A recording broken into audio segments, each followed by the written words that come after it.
And the Anything Podcast. I'm Aaron. I'm Chris. What's going on? And here we go. All right, so have you watched any of Kitboga's stuff lately? I have not. Oh my God, they're freaking hilarious. You gotta.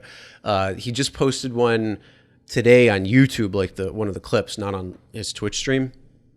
He posted on YouTube, and it was him as the middle-aged woman, like with the voice transformer, talking to a not the elderly woman, not Nevaeh, the hey, I'm Nevaeh, heaven spelled backwards, like that, like the middle-aged woman. And so he's talking to a scammer, and he's like, I'm going to do something a little bit different. And he's only done this like once or twice before, and it was to make the video, or I'm sorry, not the video, the call where he was also a scammer in his regular voice as Daniel. And he's like, I'm from the World Wide Web Association, Refund of America, LLC, LLP type thing. And so he was going back and forth with the scammer. Like, they were trying to go back and forth. Oh my God, it was freaking hilarious. I couldn't stop laughing. He is a genius. Mm-hmm. And just the depth of how he set up his setup, where he can have people log into his computer and etc.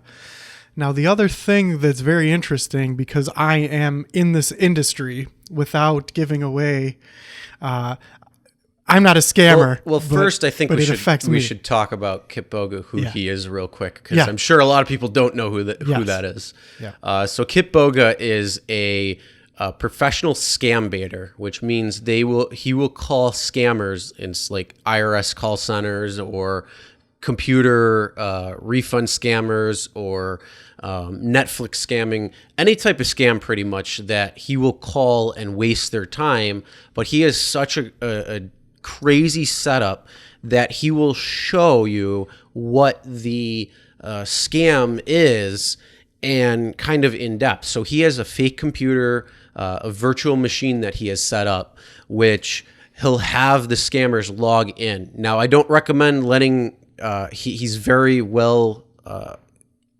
connected and with VPNs, with the digital machine. It's scripted. Everything is done to a T to protect himself and his identity. So I don't recommend anybody else doing this unless you're able to like kind of do that. But yeah, he goes through the entire scam from start to a reveal, which is later in it. And what's crazy about this one scam that I was just talking about that he was doing, he had the scammer say the exact scam of what was going on, because this guy was trying to get Daniel, which was him, to like give up, or like to end the call and to get that caller's trust. And so here's the crazy part, that he never gets beyond this, because this is the first payment. So we'll set up the refund scam just so everybody is kind of clear. So you call, or you get a phone call from somebody, and they're saying, oh, we're going to refund you your money, or there's a subscription that you have to, if you want to charge, then let us know, or you get the refund for it. So everybody calls up and says, no, I don't want to be charged, give me my refund. And it ends up being like, let's say $299.99. And so they'll have to log into your computer and make you fill out this form to get this refund, where they log in on it and open up this computer, and then they'll show you their bank account, which is actually a Chase demo account. So it's not a real bank account in any way. They'll have you log into your account, and usually have like a key logger, which means they'll log your password and know what it is, so they can log into your bank as well. Kitboga uses a fake bank that he conned up himself, so he's not giving any banking information away. But they'll log in, and then they'll have this thing set up where they will actually say, set up your account, they'll set up this, what you call it? I'm losing myself here.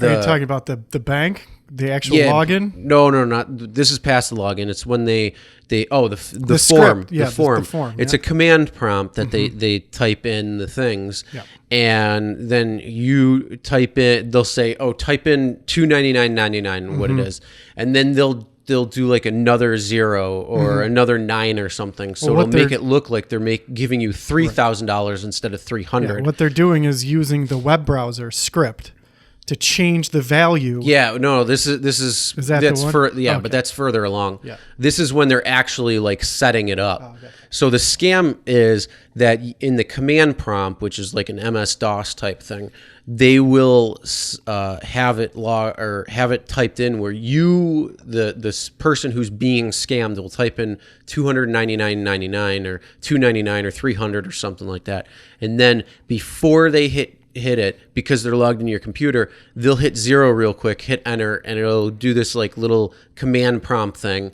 and then all of a sudden they'll be like, oh my god, you typed it in wrong.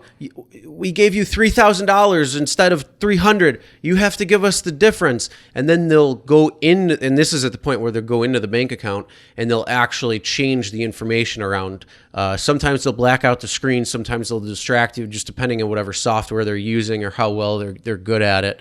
But they'll do that. They'll go and they'll transfer the money between your account to make it look like you have all this extra money in your one account, and then they'll go in the script and they'll change the numbers around a little bit, so it looks like there's nothing. No one's the wiser. It looks like you were given extra money when in fact you really weren't. If you hit refresh on the page, it would go back to normal. The only thing that would show up would be the transfers between your accounts.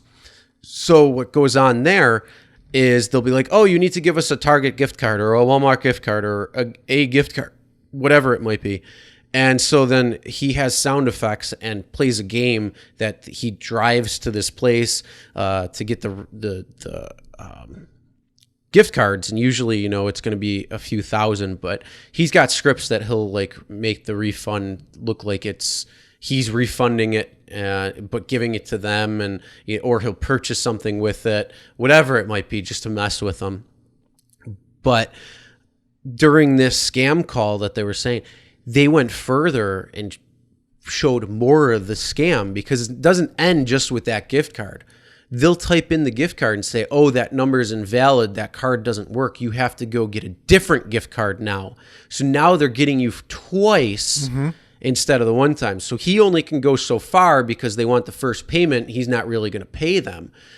So it was pretty interesting to see that go even further. But what he does, he just does it in such a wacky and unique way. It's so fun. So I highly recommend going and watching Kit Boga. He's on Twitch. He does it all the time. Very entertaining. Or check entertaining and educational too at that. But yeah, check that out. And then go ahead with what you were saying. Well, so in a more general sense, we'll start right at the beginning. In 1991, there was the Telephone Consumer Protection Act, the TCPA. Now, people, I'm sure, are familiar with the do not call list, which was a horrible failure. What the do not call list was for was so that you could register your phone number so that a telemarketer couldn't call you to try to sell you light bulbs or whatever it was, right? Now, the view in our country back then when you had a landline was that you would want people to call you and offer you great deals on light bulbs or toilet paper or whatever they're selling to you, unless you opted out. So they're saying, well, this is perfectly okay unless you join the do not call list, which was horribly implemented. It didn't work. Okay. Well, hold on real quick before hold your thought. Anything the government touches, they fuck up. Of course. So now that specific law was so that a telemarketer cannot call you unsolicited, just pick a phone number, call you and say, you want to buy some light bulbs, right? But it did not protect against any legitimate business. So if you needed to have somebody call you for a doctor's appointment, etc., that business could call that number, right? Well, that was all well and good but wasn't it actually like solicited, like you? Yeah, it had to be a solicited phone call, right? So that was to protect you, so that you could essentially opt out of getting, hey, do you want a good deal on laundry detergent, or you need a new electric bill, right? So people could call you and ask you if you wanted those deals, but you had a way to stop them from doing that by adding yourself to this do not call list. This is essentially a do not disturb, right? Well, the problem is that was before the internet and before technology. Now technology has advanced so much that we have computers that can literally call thousands of people at a time. They can change the outbound calling ID so that it makes it look like your own phone number, your relative. And you can massively have these call centers that are calling people, right? Now, that's just here in the United States. But then if you talk about bad actors who are overseas, there's no repercussion for them. Now, without giving away what I do for a living in my undisclosed location, I am part of the industry that is not technically covered by the TCPA, but by the Consumer Protection Act. But these new laws do affect my business because what they're trying to do is stop these robocalls. Now, I work at a call center. We're getting blasted by these computerized phone calls all day that say, do you want to sign up for Medicare? Your car warranty is about to expire. Now, the thing is, when the Medicare people would call, it is a company in the United States.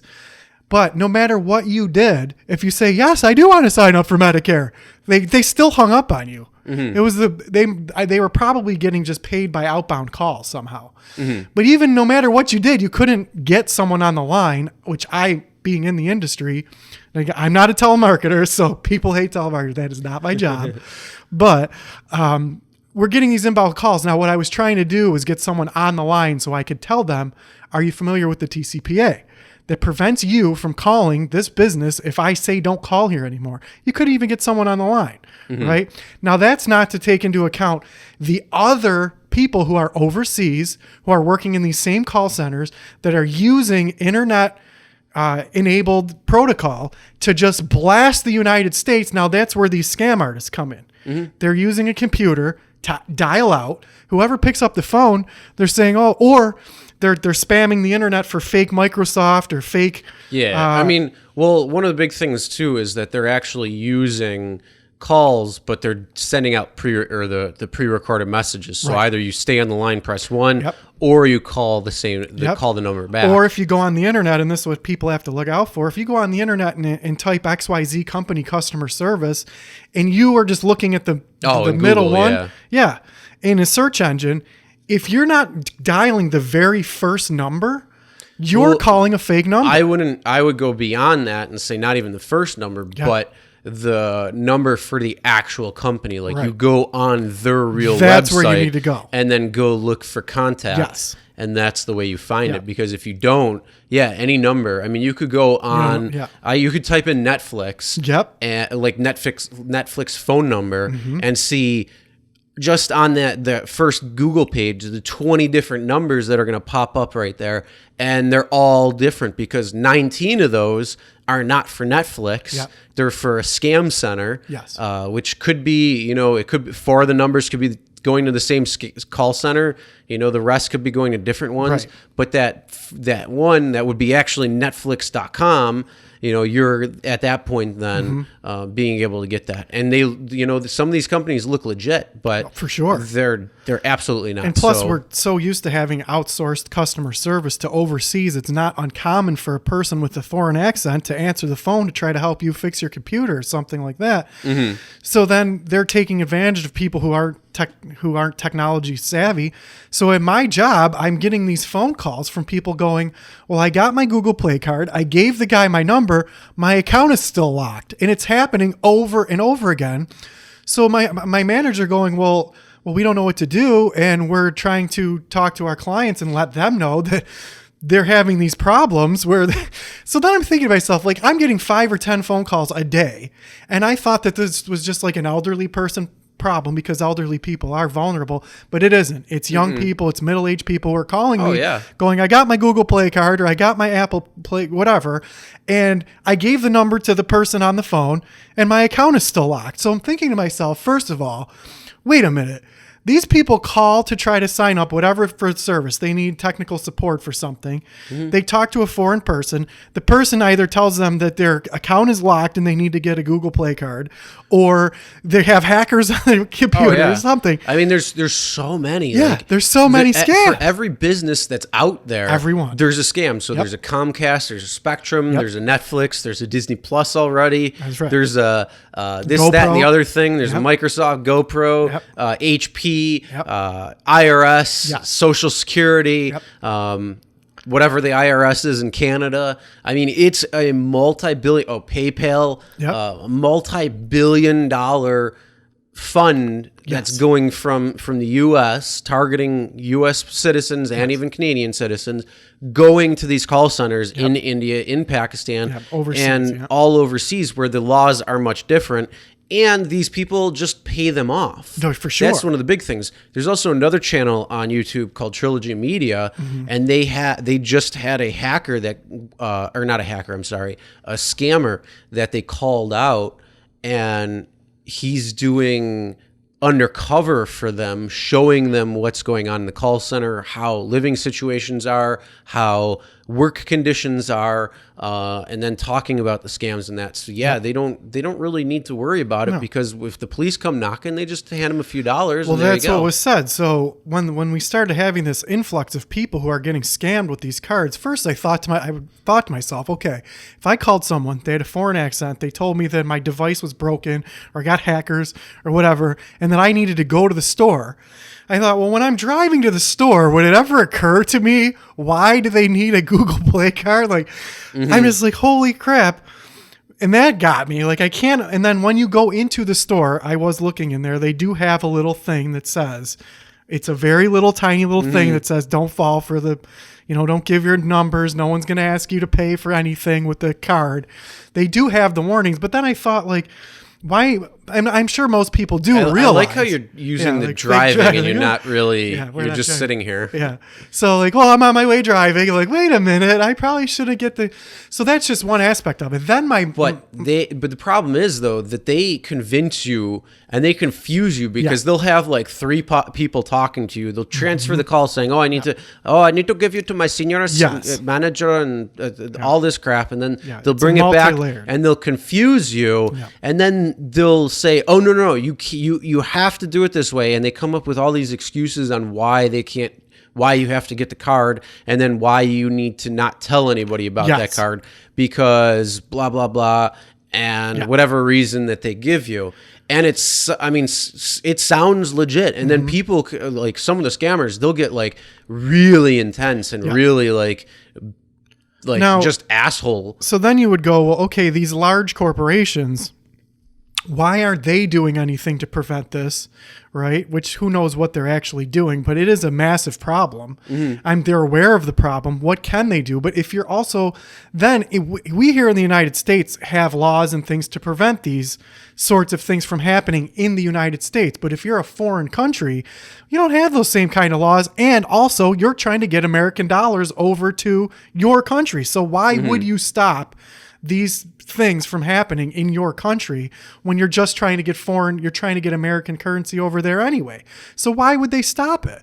So that's what nobody could understand. They go, well, why aren't they doing anything about this? Why aren't these foreign countries shutting down these calls? Why would they? They're getting American dollars overseas to them. It's not just that, but it's become so easy that you and I could literally start a call center and start scamming people. It's so easy. Right. I mean, all you need to do is really have an internet connection and a spoofing. So that leads to where we are now. Recently, the Senate is trying to pass a law to what they were working on is the major telecommunication companies are trying to have technology to identify exactly where these phone calls are coming from. So even if you're using a computer, there's some kind of identification and that you can't what's called spoof your phone number, so that there's a way to track it back and also create laws that are robust to say, essentially a modern form of the do not call list, where it's like, we've got to stop these computer programs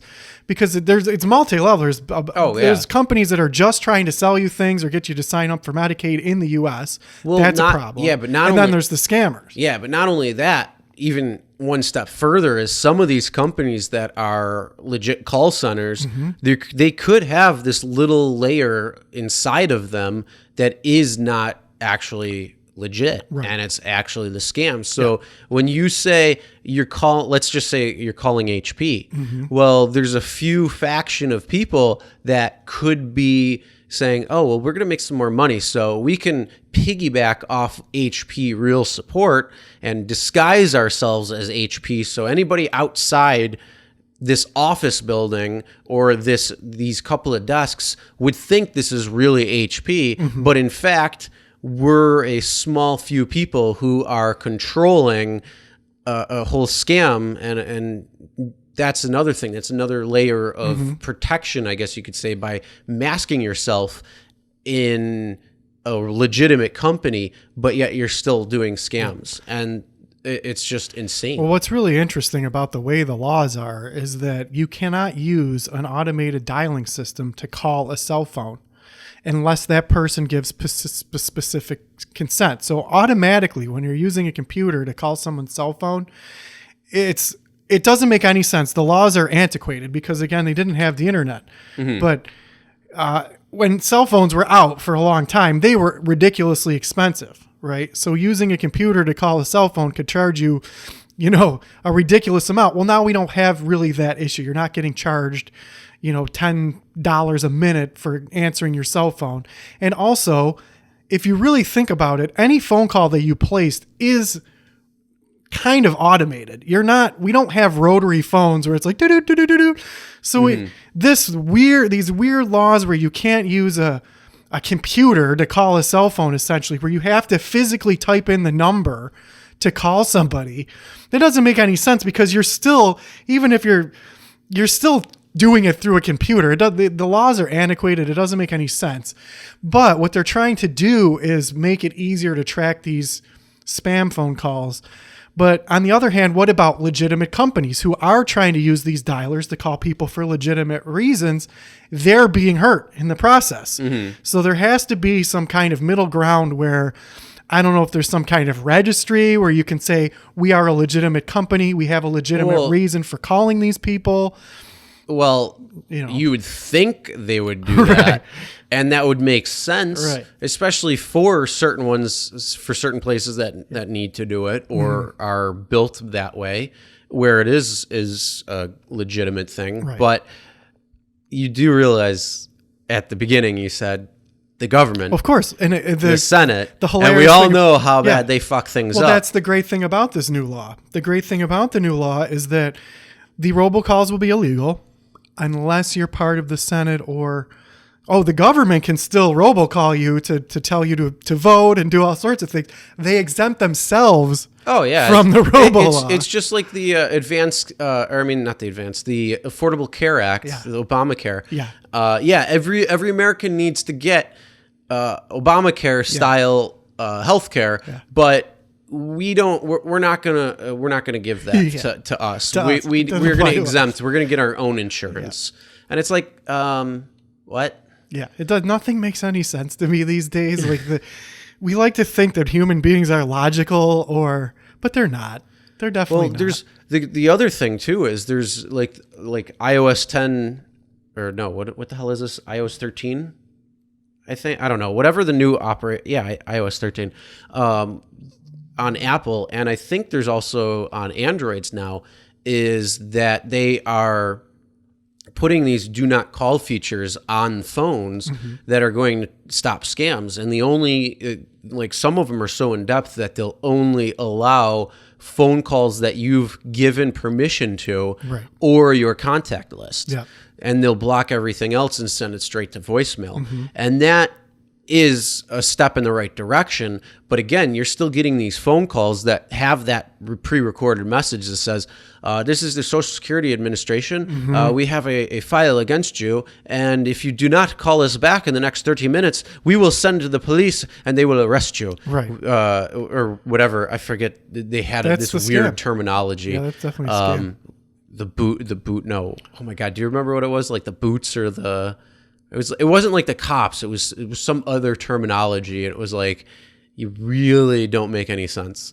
And so that stuff will still make it through because it's a pre-recorded message. Right. And people who aren't thinking about it, they're not going to realize. But it's not just phone calls too. It's if you go to websites and you type in the wrong website and it's controlled by somebody else or an ad pop up, and it says your computer is infected, you need to call Microsoft support right now, and here's your key. that's a scam that they're going to say, oh, we need to log into your computer, and then, oh, we need to run this diagnostic, and then you need to pay for it, and that's the way we can fix it because there's hackers. And yet they fabricate everything. Yeah. So they've got all of these different scams going on all at once. And you just got to stay one step ahead as best you can. And the crazy thing is, we talk about Uber and Lyft on here a lot because, everybody knows I drive rideshare and has a YouTube channel, but there's a lot of scams that are also happening just in the US, targeting people for information, for phishing for information. And one of the things against Uber and Lyft drivers is somebody will order a ride, and then they'll text the here, I actually have a picture of one right now that I can look up. First one. And it says, Uber support. Hello, this is a generated ride that Uber sent out to you. Please reply to this message with your phone number. And first of all, Uber and Lyft will never send automated messages like that or generate fake riders. All they're trying to do is get your information. And in this case, there was a story behind it too. She said, got my first scam last night. Someone saying they were Uber support. After I gave my phone number, they called me saying I had to take a gas card. I told them no, I don't want one. And the guy got really hateful. I hung up on him. He got my phone number, know their info. I called Uber. They didn't seem to care.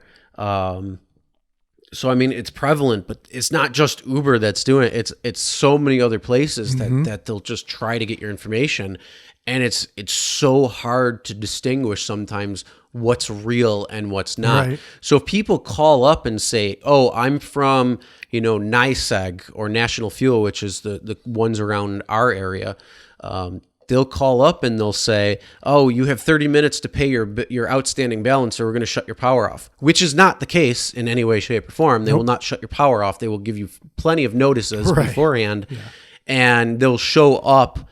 And if you pay at that point, when somebody actually shows up from the company, then they're there. They'll try to collect the money before they have to shut you off. So it's not something that's 30 minutes and shut off. But damn. There's so many fucking things out there. Well, and the IRS will never call you, right? No. So these people are calling you. Yes, they will. Well, if you call them, they will. They'll call you back, but there's but they're never going to unsolicitedly call you and say you need to pay your taxes or you're part of an investigation. Now, I think from a general aspect, we've gotten to such a sad state of affairs in our world that there's so many bad actors out there that are looking to scam and take advantage of other people. Is that the society that we want to live in? I guess if you get into philosophy, can you live with yourself knowing that you're doing that sort of thing and taking advantage of other people? I don't think that you can, and you're not going to live a fulfilled life. It doesn't seem like a way to live a decent life. It seems like every single person that you're taking advantage of and scamming is just a weight on your own shoulders and your own soul that, is going to weigh on you. I don't think that that's the way to leading, a satisfactory life, but it's happening so often around the world, and especially I'm witness firsthand to these companies. I worked for a company where the inbound calls were just one after the other of people who are getting scammed by trying to look up a customer support number. They're not going to the website. They're using a search engine, and then the number that they call is a fake call center overseas that their job is just to scam people out of money. Has nothing to do with working or putting in any kind of work for a living or doing anything that benefits society or, our community. It's just to scam people and get overseas dollars to their country. So it's pretty sad. And there's lots and lots of bad actors out there. So, but being a human being in existence on this rock that is spinning through the universe, we're all in this together, right? So shouldn't we all be working together to better the futures for everybody instead of, each time that you take something from someone else, you're only taking away from yourself. We're all taking a step back that way. I think we should all try to, work together to make quality of life for everyone as best as we can. Also, there's a lot of solutions that are being proposed to this problem that we have of the computerized robocalls. But in the end, people, if someone calls you and they have, you don't know who they are, and they're trying to use fear or threats to get you to manipulate you to do something, just hang up the phone. I had a friend of mine who, someone called her, was trying to tell her that she needed to do this and she needed to do that. And she was afraid to hang up the phone. I thought, I'll be rude by just hang up the phone. You're never going to meet that person. They're on the other end probably in the other end of the world, and you're never going to see them. So just hang up the phone. You don't have to talk to them. Even if you know that they're trying to scam you or trying to get you to do something that you don't want to do, don't be afraid to just hang up the phone or move on to someone else. If they call you back, just ignore the call. It's never going to get to the point where they're going to keep calling you. They're going to move on and try to find someone else. So until we can change human nature from, trying to change human nature to where people have integrity and have a moral compass where they're not trying to take advantage of someone else for their own personal gain, just hang up. Just hang up the phone. So also, what you can do is go to Real Rideshare Stories on YouTube. It's a great channel. There's stories that are real from rideshares. So go check that out. Real Rideshare Stories. Hell yeah. Now, most people, what is interesting is most people are unaware of what the actual laws in our country are, and they don't make any sense. They're antiquated. It's the same with everything else. You would think logical rhyme and reason. It just doesn't make any sense. So what you said is for legitimate businesses who maybe you got behind on your electric bill and they're trying to place an outbound call to see what happened to you. They can't call you, right? So it doesn't make any sense for legitimate companies that might be trying to help you. What if you just forgot to pay your electric bill and you don't know that you just forgot that one day? And they want to outbound call you and say, hey, what happened? Is everything okay? We don't want to shut your electric off. They're trying to call you. Not all companies do that. But what if they have a legitimate reason, but they can't call you because they're using a computer system that says, because of the way that the laws are, that you have to physically dial that phone number? The whole thing is crazy. And if they can't place an outbound call because you're on you signed up. Well, it doesn't make any sense. The big sense. thing that I think is going to have to happen is there's going to have to be exemptions to it. Yep. So as long as there's exemptions, then I think they're going to be okay. Yeah. Because there's certain things though that just need to be done. Well, the thing that's hilarious to me is I know we bring up the legality of drugs all the time, but it just seems like spent so much effort trying to bust all these people, and meanwhile everything else is going crazy, and they're just like, oh, don't get high. Well, it fits their certain narrative that they're trying to do. So they're saying, oh, drugs are bad, and yet really it's not. Like mushrooms are bad. No, they actually help with a lot of things. Like they'll help with a lot. They're very good for neurological, and finding that psilocybin is good for post-traumatic stress disorder, and other ones will help grow neurons and the ability so your cognitive function is higher. Marijuana can be a nice little thing. DMT can, we naturally trip on DMT when we're sleeping at night anyways. At least that's what they think. Right. And they're all natural things. Right. And it's like, why the hell can somebody else tell me that I can or can't do anything? Right.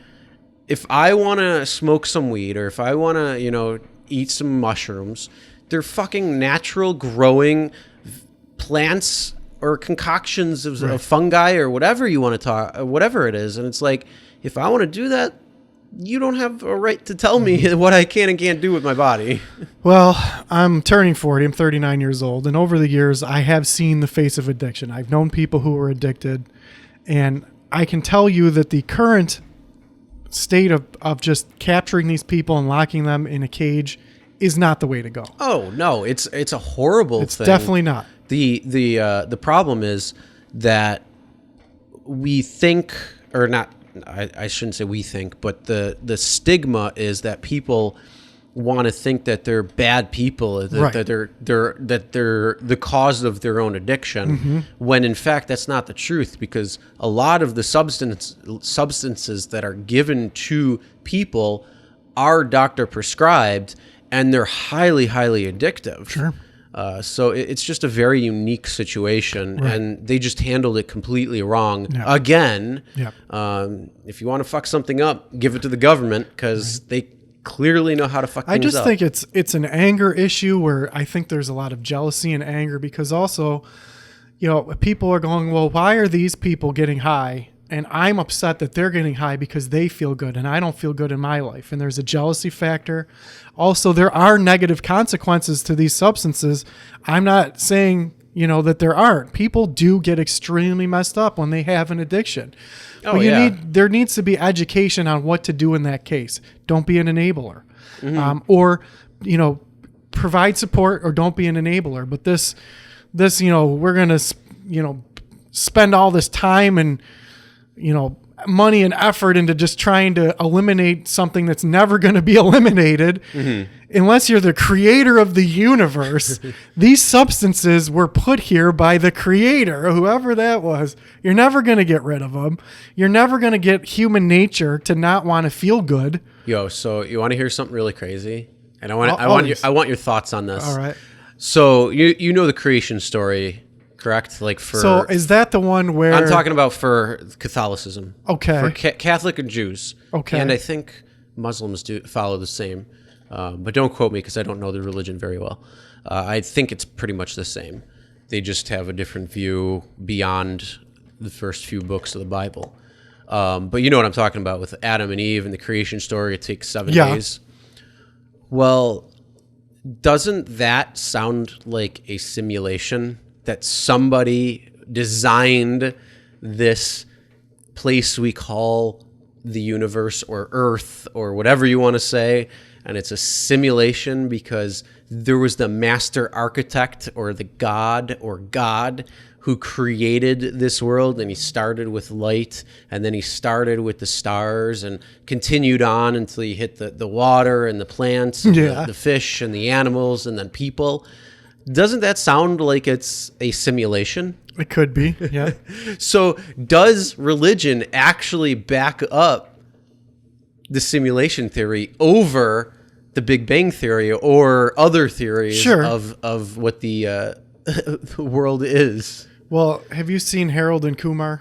Yeah, which Do you one? remember the Ryan Reynolds where he's the Which one? doctor? I think it's the first one where Ryan Reynolds is the doctor. Oh, and he pulls yeah, off yeah. his thing, goes, but why though? Yeah. So that's my question. But why though? But why? Why would it be a simulation? Why wouldn't it? Yeah, that's okay. So along the same lines, when you talk about creationism, Bill Nye the Science Guy, Oh God. he debated another guy named Ken Ham, who is a creationist. He thinks that the world, I can't remember whether the world is only 2,000 years old or 6,000 years old. Now, we go by science and by the fossil record and all this stuff. Well, Ken Ham says that, I can't even say Ken Ham, but so the argument of where the dinosaurs came from is, well, the devil put those there to trick you, right? That's the defense. But if you really think about it, we're born. This is our life experience. For me, you're having your own life experience, and we don't know what happened before we were born. So No. anything that we're learning is really the story that someone left from past generations. But how do we know that that's true? So maybe the world really is only 2,000 years old. Well, Who knows? Or the world is actually as old as I am because I have no experience before that, and I'm up till now, and there's so many theories, Yeah. but the weird thing is none of them are actually necessarily provable Right. because of just their nature of them. You can't necessarily prove it, Right. without a doubt. But I mean, a simulation, all of a sudden, if like 2 more people appear right here just out of nowhere, then maybe, okay, it's a simulation where they change the coding a little bit and the matrix will I'd have some deja vu or something, but I didn't have any yet. So, Or was your universe created at the time of your conception? well, that's what I just said. Yeah, pretty much. It's very interesting to think about. Have you seen the movie Lucy? No, So that has Scarlett Johansson. I've seen Lucy Ball Okay. in what In the hell is- Jamestown? In I Love Lucy. Oh, you didn't see her in Jamestown? Lucy, you have a lot of explaining to do. So in the movie Lucy, I think it's either the beginning or the end scene. With Scarlett Johansson. Yep, you it said? has Scarlett Johansson. Yep. It's a good movie. Scarlett Johansson, if you ever are listening or watching to anything, hey, how you doing? Do you give her the Joey? How you doing? Yeah. How So, you doing? In that, either at the beginning or the end of that movie, they have it's just like it's a simulation type thing. It's an animation. And I'd have to really watch it again, but it looks like there's like sperm that are going through the universe. And it's Is pretty this string interesting. theory? It could be, but you should watch it because maybe each little universe is created in conception. Maybe. Yeah. But back to Scarlett Johansson. Yeah. You've watched pretty much all of the MCU, correct? Or at least a good chunk of them? I've seen the Iron Mans and a couple Avengers. But at least following. Yeah. You saw how she was killed. Spoiler alert for anybody who Oh, yeah, hasn't spoiler seen alert, yeah. Endgame Yeah. yet, which I don't know how you haven't, but I'm Gut not. punch after You know what? gut Here's the thing: if you were spoiled, you deserve to be at this point. Gut punch. But gun yes, so Scarlett Johansson's character Black Widow, or Natasha Romanoff, had to give her life to get the Soul Stone in Vormir. Yeah. And there's her standalone movie Black Widow coming out May 21st, 2020. I can't wait because that's the next MCU movie and the first movie of Phase 4. I can't wait for it.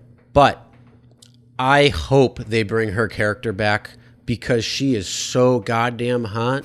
Holy shit. Have you seen the movie The Island? Yes, That's I own that movie actually. I have the DVD version. I got to get the Blu-ray because then her in HD is just even better. For sure. But yeah, no, that's a really good movie too. Well, is The then Island. watch the movie Lucy. That's a good one too. I've never heard of it actually. Really? No. So, spoiler alert for anyone who's listening. In the movie Lucy, there is a substance that's created that gives you powers, right? I've heard of it. I've heard of it. Starts Yeah. enhancing your. First, you get. It actually, as Morgan Freeman explains, the capacity of your brain. So, Scarlett Johansson, her boyfriend is like a drug Me? dealer. Yep. In the movie, is like a drug dealer, and he's supposed to. Sorry to my actual Yeah. girlfriend who's actually listening to this probably. Like, why did you say that? She's on your list. She's on your exception list. Exactly. Her, Jennifer Aniston. Who else do I got? I don't remember. I'd have to go through it. I'm not thinking about it right now, but those two are definitely on it. For sure. Yep. Oh, Kate Beckinsale. Yeah, She's on yeah, it. yeah. You know what? She's on it when she gives that, when she's in that underworld costume. I've Holy not seen fuck. any of the underworlds, but I Oh have my God. seen the image of her in the underworld. Damn. Yeah, for sure. Actually, so Human Potential.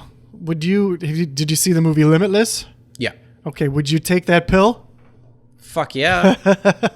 I mean, they already have that pill. It's Yeah. mushrooms. Okay. I'm glad we're on that topic again because I've given this a lot of Legitimate. thought. So, for a lot of people, now, again, far be it from me, even if I don't agree, like, crystal meth is bad. Don't smoke crystal meth every day. Your teeth are going to fall out. And you're going to be like, I get it. But I'm never going to tell someone I can choose for myself not to smoke crystal meth. I'm not going to smoke crystal meth. But I'm never going to tell someone else not to smoke crystal meth. I'm not going to tell you not to smoke crystal meth. If you become all strung out on crystal meth, guess what? I'm not going to be friends with you anymore. Yeah, but here's Go the do thing. something else. You can tell them the negative benefits Sure. to doing it. Of course. And what the normalcy of Yep. doing it is. Because obviously every single person's different. It could actually benefit some people. Sure.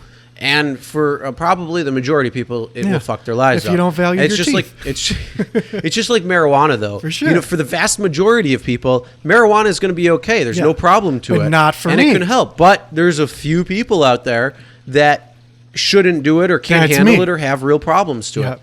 I don't know if you'd have a real problem or not, or if it's just psychosomatic. Well, definitely is, But- but I like being sober.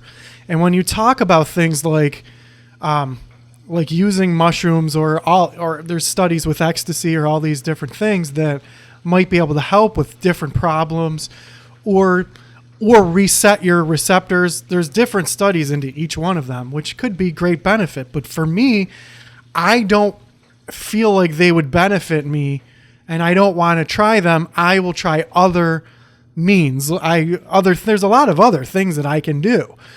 But I don't think that people should be limited if they're really if they've tried everything else and they just can't seem to get their lives together to where they feel good about their lives and they're trying to repair damage, then why are you taking that opportunity away from them? It makes me really mad.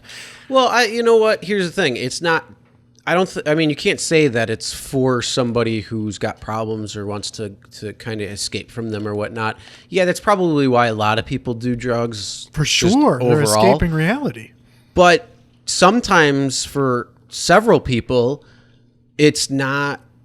That's not the case. Like if I smoke weed, I'm not looking to escape anything. I'm pretty content where I am, and the only thing I have is like just a thirst to better myself and for more knowledge.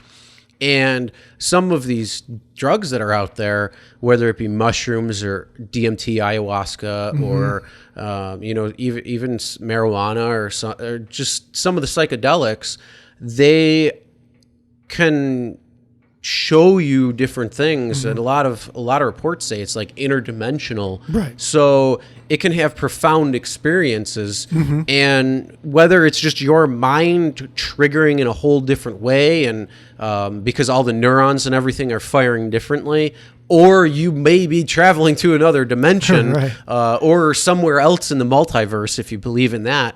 I mean, it could just help further that a little bit more. Right. So, for me, I don't have regrets, and if there are anything, I try to make peace with it. And I'm not trying, like, if I go and drink or if I go and smoke or eat something, I'm not trying to get rid of a problem or run away from it. I'm just trying to experience something different and see what I learn from that. So I think it's more wonderment and awe, in my opinion. I think a lot of people can fall under that as well too. Well, that's the other thing that's interesting is so addiction only happens between 1 and 10% of people anyway. So 90%. I would say, let me pose this. Well, it depends on what you're talking I think about. everybody's addicted to something. Yeah. Everybody's it's the negative vices, Right. like gambling, like drinking, like drugs, hard drugs, Yeah. something that can really fuck your life up. I think that like the negative side of things, even you could probably throw smoking cigarettes into that for too. sure. Yeah. But there's a lot of people, and there's certain substances that chemically are addictive versus maybe psychosomatically addictive. Maybe you just like that high. Maybe you just like being drunk. Maybe you just like this or like that or whatever. Or maybe you get a rush off of, seeing that team win and getting money, or the bells and whistles going on. There's a lot of different reasons why. And I think, pretty much everybody has some sort of addiction. For sure. Like, you could be addicted to the gym. You could be addicted to collecting stamps. You could be addicted to, if you have a dream about you doing something and that you want, like, you can't get enough of it, that's an addiction. Whether it's controllable or not is a different story. Well, but when you're talking about like substances, like it is repetitive. So when you learn how to become good at a sport, you're doing something over and over and over again, and then you're good at the sport. If you have talent. If it's the same thing with drugs, people not only do they keep doing the drug because it feels good, then they get into that repetitive pattern, then they're addicted. Same thing with smoking, drinking, anything else. Well, if you can teach people to recognize those patterns, a lot of people are completely unaware that they're even doing those patterns. With smoking, for example, I was a smoker. And I would defend smoking till the day that I die. Like, you have the right to smoke, even though we know, I knew perfectly well that my lungs were going to turn black. But that's the thing. You still have that. You still have that thought. You still say that. Yep. Like, you're not good. You can't say, "Oh, you can't smoke." Right. I'll say to my friends all the time. I'll be like, "That shit's going to kill you." Yep. But that's also because it's been shown and linked to many different diseases that are there. I'm not going to tell them, dude, you can't smoke. Right. I'm only going to say that, like, I can't say you can't do that. And that's where there's cognitive dissonance. So people, like, even though you tell me and we see all the evidence, they have those horrible commercials on TV who are like, yeah. You know? Even though people are in denial, like, oh, that's not going to happen to me, or they just don't give a fuck, or they're so stuck in that repetitive pattern that they're just like, oh, I got to have it, until they learn to overcome and really analyze themselves and say, I'm not going to do that, which is what I did. And if I can do it, anybody can do it. I know people have said that before. Like, oh, if I could quit, anybody could quit. That's true. I had the worst smoking problem ever. Yeah. Oh, yeah, you did. Yep. So you remember what we were talking about last week, how I was saying about with diet and all that stuff, right? Well, I tried doing a diet at different times throughout this year because, I was getting to a point where it's just too much for me and I didn't like it. And each time I was saying, yeah, I'm going to do this. Yeah, I'm going to do this. But then there was that voice that and that's what I said. You're in a civil war with yourself. Yeah. And so the first, I've been doing it for a couple weeks now. And the first time I heard that voice, that little tiny voice in the back of my head say, you don't really have to do this right now. Or you don't have to, you can go and eat something you really want to enjoy, or, eat that sugary treat or whatever it is. From the moment I said, shut the fuck up to that voice, I was in complete control.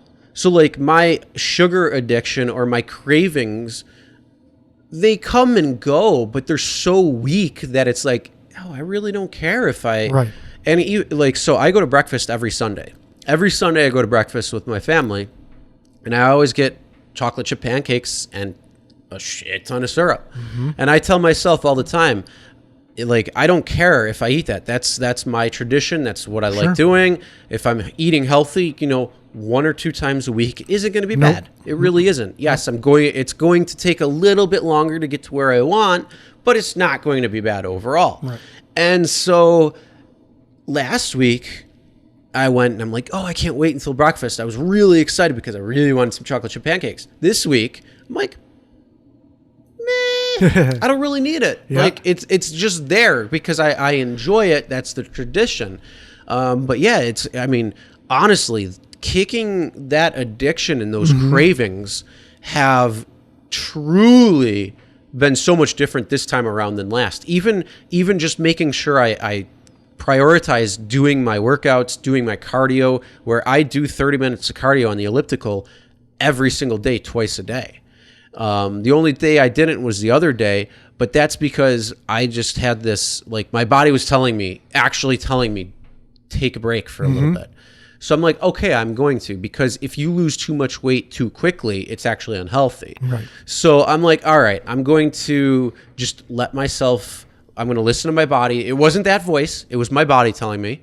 And so I didn't. I fell asleep on the couch at 9:30 at night, watching, I don't know what I was watching on YouTube, something. And so I'm like, I woke up, it was 10:30 or something. I go up to bed and I'm like, you know what? I'm really glad I actually listened to myself. Because it was just much more clear. And yeah, I gotta say, if you have the ability to take the mind that's up front and what your conscious decisions are, and that background noise, and basically just say, no, I'm not doing that. This is what I'm doing. Deal with it or get the fuck out. It gets the fuck out. Sure. And I got to say, it's so weird. It's so different because it's I guess that cold turkey approach or whatever. You just go cold turkey. Right. And I've never smoked. I've never I've never smoked cigarettes, I should say. So I've never been addicted to it. But I was working with a guy who is who smoked all the time, and one day he just said, "I'm not smoking anymore," and he hasn't smoked since. I don't know if he still does or not, but we were talking about it the one day, and he's like, "Yeah, I just said fuck it, I'm done. That's it. It's over."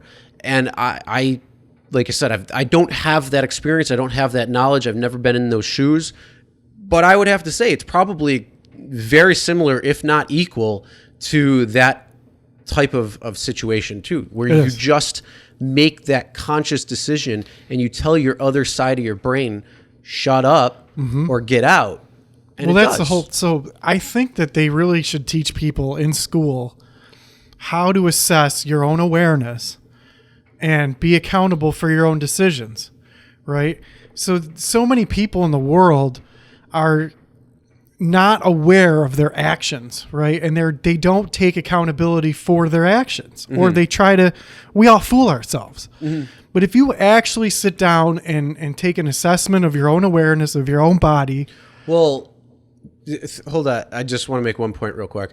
The problem is nobody takes responsibility because everybody else puts the blame to something else or someone else. Yeah. And it's learned from a very young age because teachers will be like, "Oh no, I'm the teacher, I'm right." And then if they're proven wrong or whatever, they're like, they place the blame somewhere else. Like, "Oh, that's an old textbook," or that's this or that's that. And it's nobody and then you see it throughout the rest of your life. You're conditioned that way. And we need to make a radical change there where we accept the responsibilities, or we accept what we did and that's what I try to do. I try to be very conscious of that. Like if somebody says something that I did and I'm like, "Oh yeah, I did it," I'll try to own up to it. And that's just maturity. It's part of being an adult. And some people go their whole lives just doing actions, never do any kind of self-reflection, and never try to think, well, what does this action that I'm doing, how does this impact other people? Because the way our society is, we're being programmed all the time to just keep going forward and accumulate more things and do all this stuff. We're never sitting. Status quo. Yeah. And we're never just sitting down. And a lot of people are starting to wake up and say, what effect am I having? I think that is maturity. That's adulthood. I think that, but I also think could be an evolutionary change too. Sure. Yeah. Because, or not necessarily an evolutionary change, but just a shift. Because, we're at a standpoint, or we're at a point in the world and ourselves that there's so much given to us. Like, we don't need to worry about our next meal. We have the protection where we can actually sleep really well. We don't have to sleep with one eye open, or other people need to protect the village. All we got to do is lock our doors, and we shut out nature, and we shut out other people. And then, it's a whole different world than what it used to be 50, 100 plus years ago. Whole different world. And so I think a lot of people are able to, yes, be very reflective, but also then it's the information that we have. And what you see certain things happening out in the world, and you can say, whoa, I don't want to act like that, or I don't want to be like that. And there's all this information showing different ways and different things. And it's like, oh, let's look at that. Right. Well, and it's interesting because as a human being, we have the ability for logical thought, right? But so many times your emotions can take over your logical thought to where you're so impaired. Yeah. And you're so impaired by either anger or fear, or whatever your emotions are, and you might not even know that those are the emotions that are running you and making those decisions. Or addiction. For smoking was a horrible addiction for me. And what happened was a relative of mine was a smoker. Those are your influences, and it just wears off on you. It really does. And also, when I was going, smoking is cool. Like, you wanted to be one of the cool kids, So it's very interesting how I started smoking, because I was playing sports and I was so concerned with my lungs and all this stuff that my two younger relatives smoked years before I did it. It took them a long time before they convinced me. And then as soon as I started smoking, I was off to the races, and it was just an addiction. But there's a lot of debate on whether that addiction is passed down epigenetically to you because I had a smoker in my family? Was I, there's a lot of studies on whether this, of course, that influence was a bad influence on me. Oh yeah, I mean that whole nature versus nurture debate. Like looking at my daughter, who's very young, and seeing how she acts and interacts with the world, not knowing anything yet, and like even when she was younger than what she is now. There was a clear distinction of like, holy crap, she got that from me. Right. And like, I haven't done that around you, child. How do you know that? Or like, even with like something for her mom. And it's like, so it's really, how does that, and I mean, that's one of the theories too, is that everything in your DNA is, or all your memories are imprinted in your DNA, or affect your DNA, and then when it's passed on, all your experiences, all of your previous experiences, and your ancestors' experiences are all passed down generation to generation. So it'll be actually really interesting to see as she gets older, will she go into certain things that her or that me or her mother enjoy or we're good at, and see if she excels at that quicker or anything like that. Right. That's going to be a really interesting thing to see. It's a really interesting topic, like generational trauma. So for me, was I predisposed? Maybe I wasn't predisposed to the actual smoking addiction. Maybe I was. Or maybe it was more of a generalized addiction. Like maybe I could have just as easily been addicted to eating donuts every day or something, or sugar. Donuts. Yeah. But also because I saw the smoking every single day in my household, and that's your person that you look to be the guiding person in your life. Well, of course I was going to end up to be a smoker. And there's cases where, of course, you can look at someone and say, no, I'm never going to do that. That's gross and disgusting. But the odds that a smoker is going to pass that smoking down to their kids, there's more odds. Well, let me ask you this question. What do you think? Like from your personal experiences, what you've seen in your family and maybe previous, what do you think? Do you think that it's passed down, or do you think that it's experienced? I think the generalized addiction is passed down, and the trauma, the response to trauma is passed down, but the specific addiction is influential. So maybe I was predisposed to be addicted to something, but because I was exposed to that smoking, that's what my addiction came to. Now, would you say that would be something like the environment around you coupled with it? So a nature and nurture? Yes. Okay. I think they both are hand in hand. So who's to say, though, if I was raised in a non-smoking environment, whether I would have still smoked, or maybe I would have had another addiction, or who's to say? I mean, you're right. We all do have addictive personalities in some sort, but some people are much better at managing that or using their addictive energy towards positivity instead of negativity that are hurting themselves. But there's so many people out there who are just in a repetitive pattern of doing things that are hurting themselves. Yeah. Now, with that repetitive pattern, how you're alluding before, you said that people are just in this pattern. They don't really know what it is. Don't even realize it. And it's the easiest way to figure that out, or to find that out, is change up your morning routine and see how weird it feels. Yeah. So if you do, you wake up and you brush your teeth and you take a shower, you take a shit, you shave, you do all that. You eat, you go to work a certain way every day, the same exact routine. Try changing it up a little. Change your entire routine in the morning up, and change how you get to work, and see how weird it feels. So weird. Because we're and that's the thing. It's the programming that you do. It's just this natural cycle, because your mind and your brain are like, let's just do the simplest thing, and we don't have to think. It's just second nature to us. And then the question then becomes is, are we actually like aware? Are we living in this like fast forwarded life type thing? Right. It's almost like Click. Yeah. You know that Adam Sandler movie? when he's like, oh no, the remote programs itself and it takes cues. So he sped through his entire life because he wanted to fast forward through certain things, because it's like, I want to fast forward through the fight, I want to fast forward through this, and then it just took over, and it's like, all right, well, let's just fast forward Right. fast forward. Well, and so I think there's a lot of people who are just on auto program, that are just programmed by their surroundings and by their whatever they've been taught, even if those things are wrong, and that's just hardwired into them, and they're just going through their lives running that routine of a program. But most people, I think, go through life thinking, well, I'm an intelligent person, I'm objective.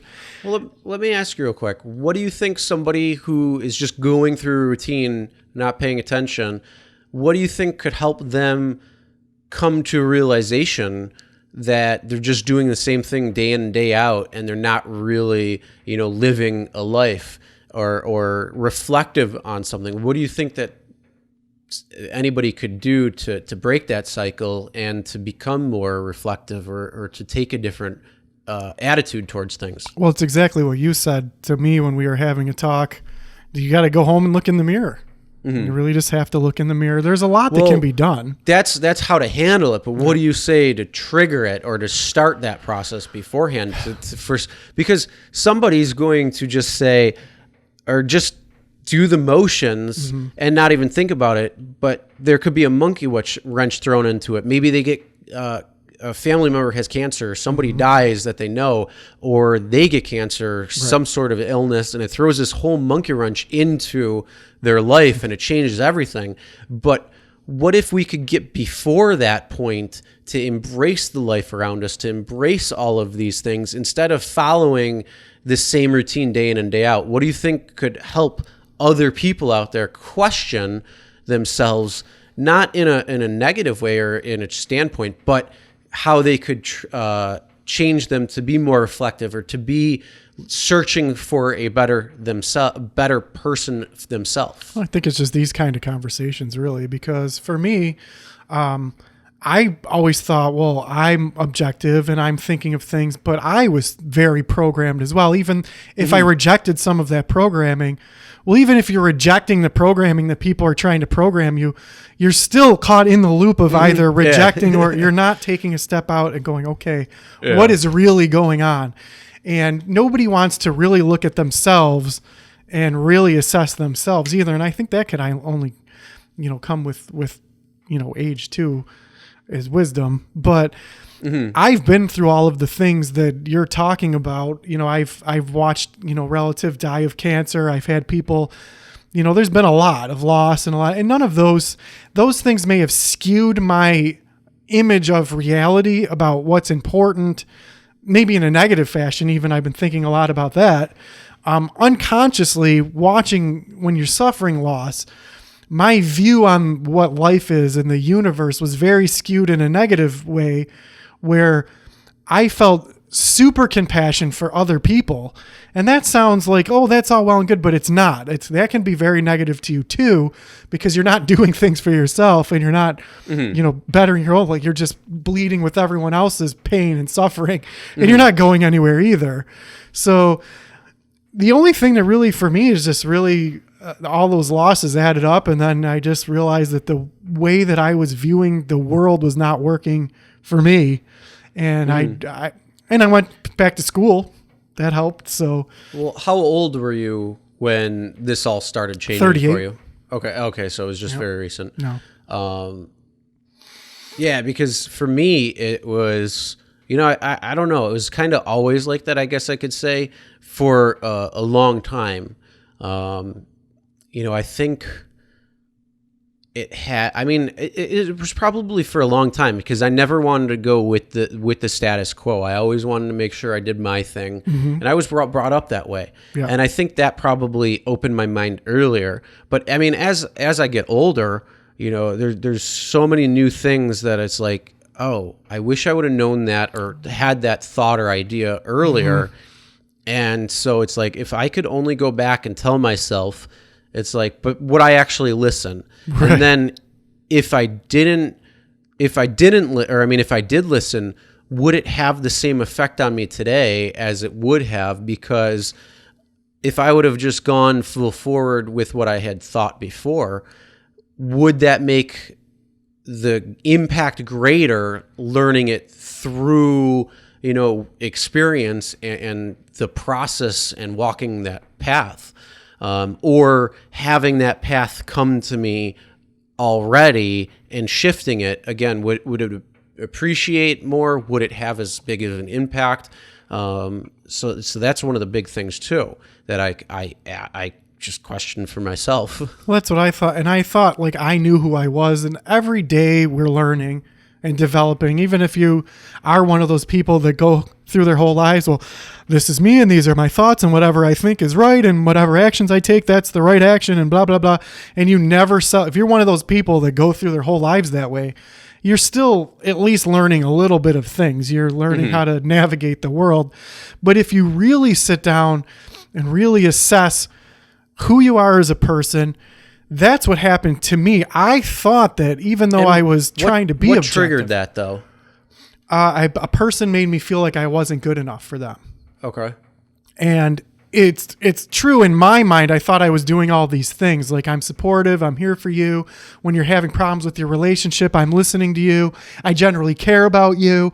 I want you to be, that's all I care about is for you to be happy, and whatever will make you happy, that's what I want for you. Was this every interaction of people, or was this a specific person? It was a specific person, yeah. And, but I was like investing so much time and energy and doing all of these things. In my mind, I thought like I was, whatever. And now that I look back on it, it was a very minuscule amount of things that I was actually doing.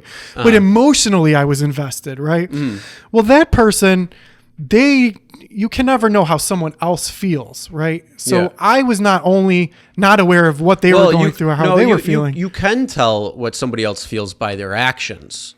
Yeah, that's true. And so it's... But the thing is, when we're looking at something, we see it with our eyes. It's a whole different perception if somebody else is looking at it and seeing the interaction. They have a different thought process, and they can actually see it. Like, we can look at it our way and rationalize it one way, and another person can look at it and be like, "Boy, you're stupid." Yeah, that's exactly it. So, and sometimes in life, you just have to. My whole life was a general mess for me. Like, I wasn't anywhere I thought that I was supposed to be. I didn't, we all in our heads think we're supposed to be. I don't know a lot of people who are satisfied with their station in life right now. And I guess that's the whole point, is like, we're always either projecting what's going on in the future, what our hopes and dreams are, or thinking of the past, or projecting what we need to do. But nobody is really just being like, okay, here's where I am, and that's good enough for me, right? Now, what do you think about? Let's use the past, present, future in this scenario, and I want to hear what your thoughts are on it.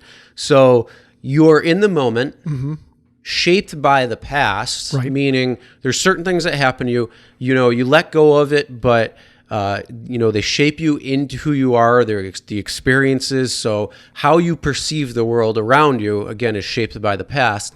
But you're living in the moment, but you're making decisions for the future, right, and the goals that you want to have. Now, how would you look at, say, that is versus, I'm looking at this in the past saying, oh, this person screwed me. I hold a grudge on them. I do right. this, I do that. And then, I'm looking towards, I want to do this and this and this. And you're kind of missing out in that's exactly what was happening. And I was unaware of it completely. So I was holding so much, why did this happen? And why did that happen? And this happened. And there was so much emotion. And then not only did I have all of this loss and all of this, things that happened to you in life, and there were a lot of good times too, but that developed emotionally who I was as a person. But not only that, I was recognizing all of that ball full of things in other people. If they experienced loss or were going through a hard time, I was bleeding with them. Or I was always looking out. Being an empath. Yeah, for sure. But it's exactly what you said. So then I'm going, okay, well, in my brain, I think I should be a rich, famous movie star, rock star, cruising around on a yacht back to my mansion in a pool of money. It was like, And that's not really what I wanted in my life, but we have a projection in our heads. Everyone has something different.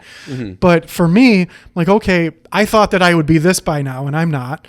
And then also because I'm looking at everyone around me with those same glasses, like everything should be so much better for them, and I don't want them to suffer at all.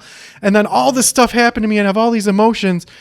I wasn't in the moment. I wasn't taking any kind of steps to what I thought. I didn't even know what I wanted. Then also all of these things and all of this emotional turmoil that I'm going through with these other people, it wasn't just one person, it was other people in my life. It all kind of added up. Then all of a sudden, it's like nothing I was doing was getting the response that I wanted or any kind of satisfaction in my life. And then I'm just spun out in my brain. And I knew something had to change. So then I did end up going back to school, which led me on this crazy ass path that I'm on now. And I just really sat down and did exactly what you said. I started really assessing, like, okay, I guess I got back into myself. And instead of reacting towards the outside world and blaming things in my past and reacting to what the future should be, it's just really trying to bring it back to, like, okay, here I am. This is my body. This is me. And even the sense of self of who I thought that I was. I'm Aaron. I like music and I care about other people and I want everyone to be happy. That's not who I am. Yeah. Well, that's the whole thing, though. We're not static. Yeah. So what we were, in high school, what we were in even younger than that, what we were in college, what we were at age 25, 30, 35, 40, all these different age progressions. I mean, things can change on a dime too. Like you could be like, one day you wake up and music's your life, and then all of a sudden, boom, it's gone. Yep. Or you could be, I like to be sober, and then boom, one day you say, you know what, I fuck it, I want to try mushrooms. I really whatever. like crystal meth. No, I get what you're saying, and you're exactly right. But it's hard if you're just like in that, again, repetitive pattern, right? Now, what would you say, or what do you think that more people don't necessarily do that they stay in this path? What would you say would be maybe the causation of that, or maybe just, it's because they wake up in the morning and they don't assess what they're doing, right? So I know a lot of people, and a lot of people are going to be really pissed off that I'm saying this, but I see a lot of people who come in to the place that I work, they've got their jersey on, supporting our local team, and then they're all upset about this, and they're talking about, oh, this person should have been traded and this and that. And they're just so programmed that they're supposed to be involved in the sports and that showing your support for the local team is what's important. But they've never really sitting down and go, okay, I'm this person. Why am I wearing this jersey? Even if they continue, but they never look inward. But I'm asking, why do you think that is? Why do you think that people don't do that or take the time, that they just continue going through their life, not questioning, not thinking, not wondering, whatever it might be? It's because of ego, and it's because of skating around on the thin ice of modern life. So that's, I think we just get so caught up. Some of it could just be the amount of life experience that you have, the environment throws these curveballs at you, and some people don't have these curveballs thrown at them until they're much older in life, versus other people who have curveballs thrown at them very early in life and continuously over and over, that they have to overcome a lot of things.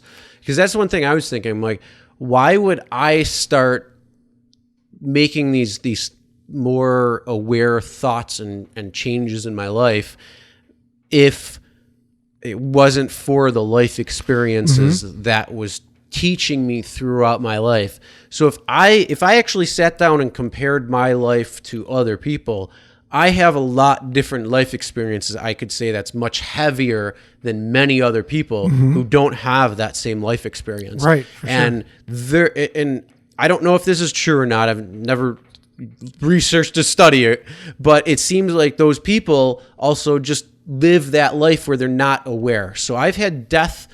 I think death is probably a very big motivator for me, and probably a lot of people, where I've had family members very close to me die at a very young age multiple times throughout my life, continuing, obviously through today. Yep, me too. And other people that I talk to, they don't know. They still have their grandparents. They still have their parents. They still have, brothers or sisters or aunts and uncles and all these people. And the people that pass away are extended further out that may not necessarily, and they're my age, maybe a little older, and I don't know if I'm wondering if it's the life experience that you get from heavy traumas or heavy changes that make you step back and realize that my life is not finite, and my life is finite, and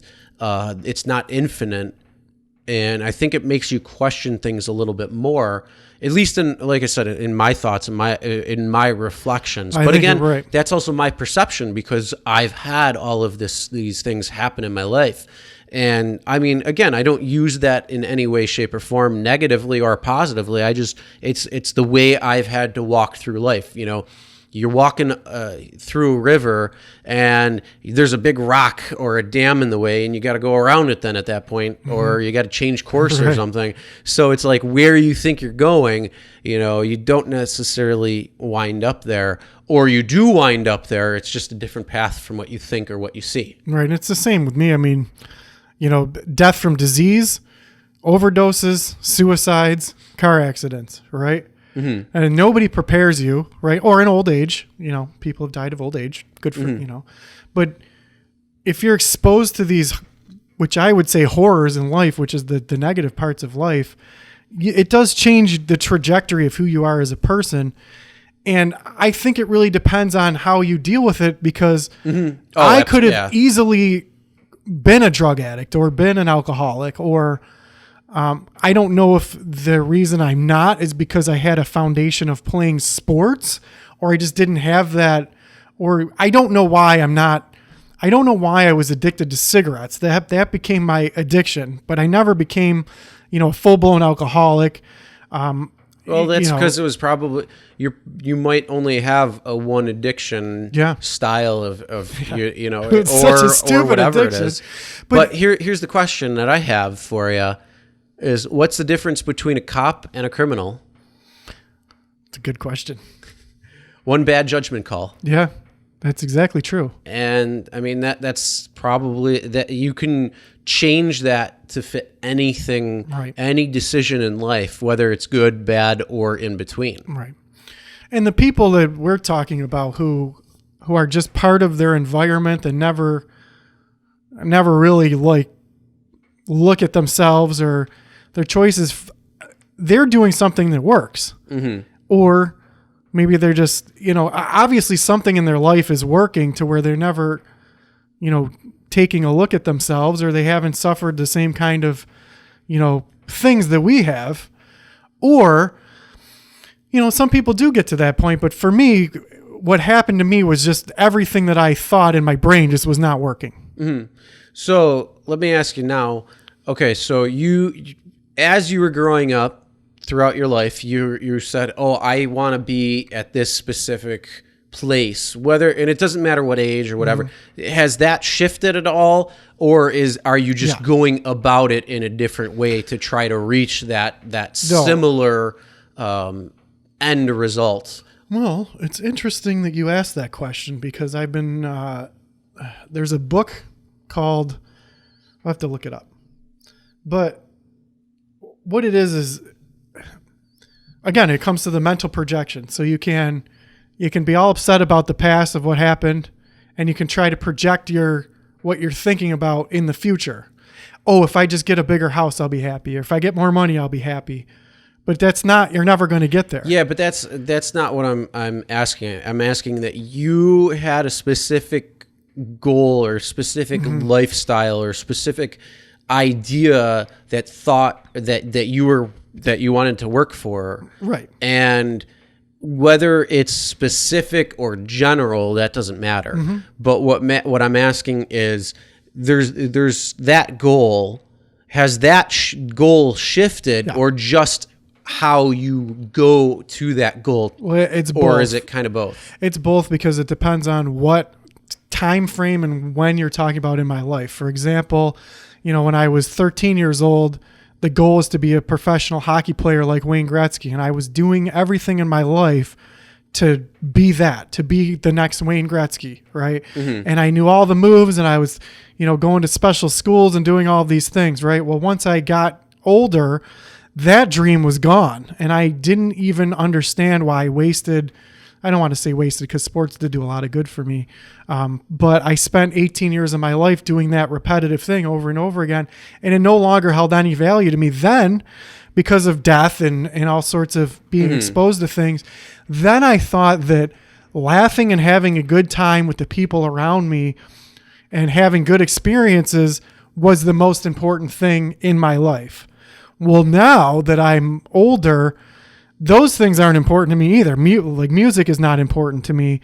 Now I want to have maybe a legacy, or I want to output towards the world. Like, how can I?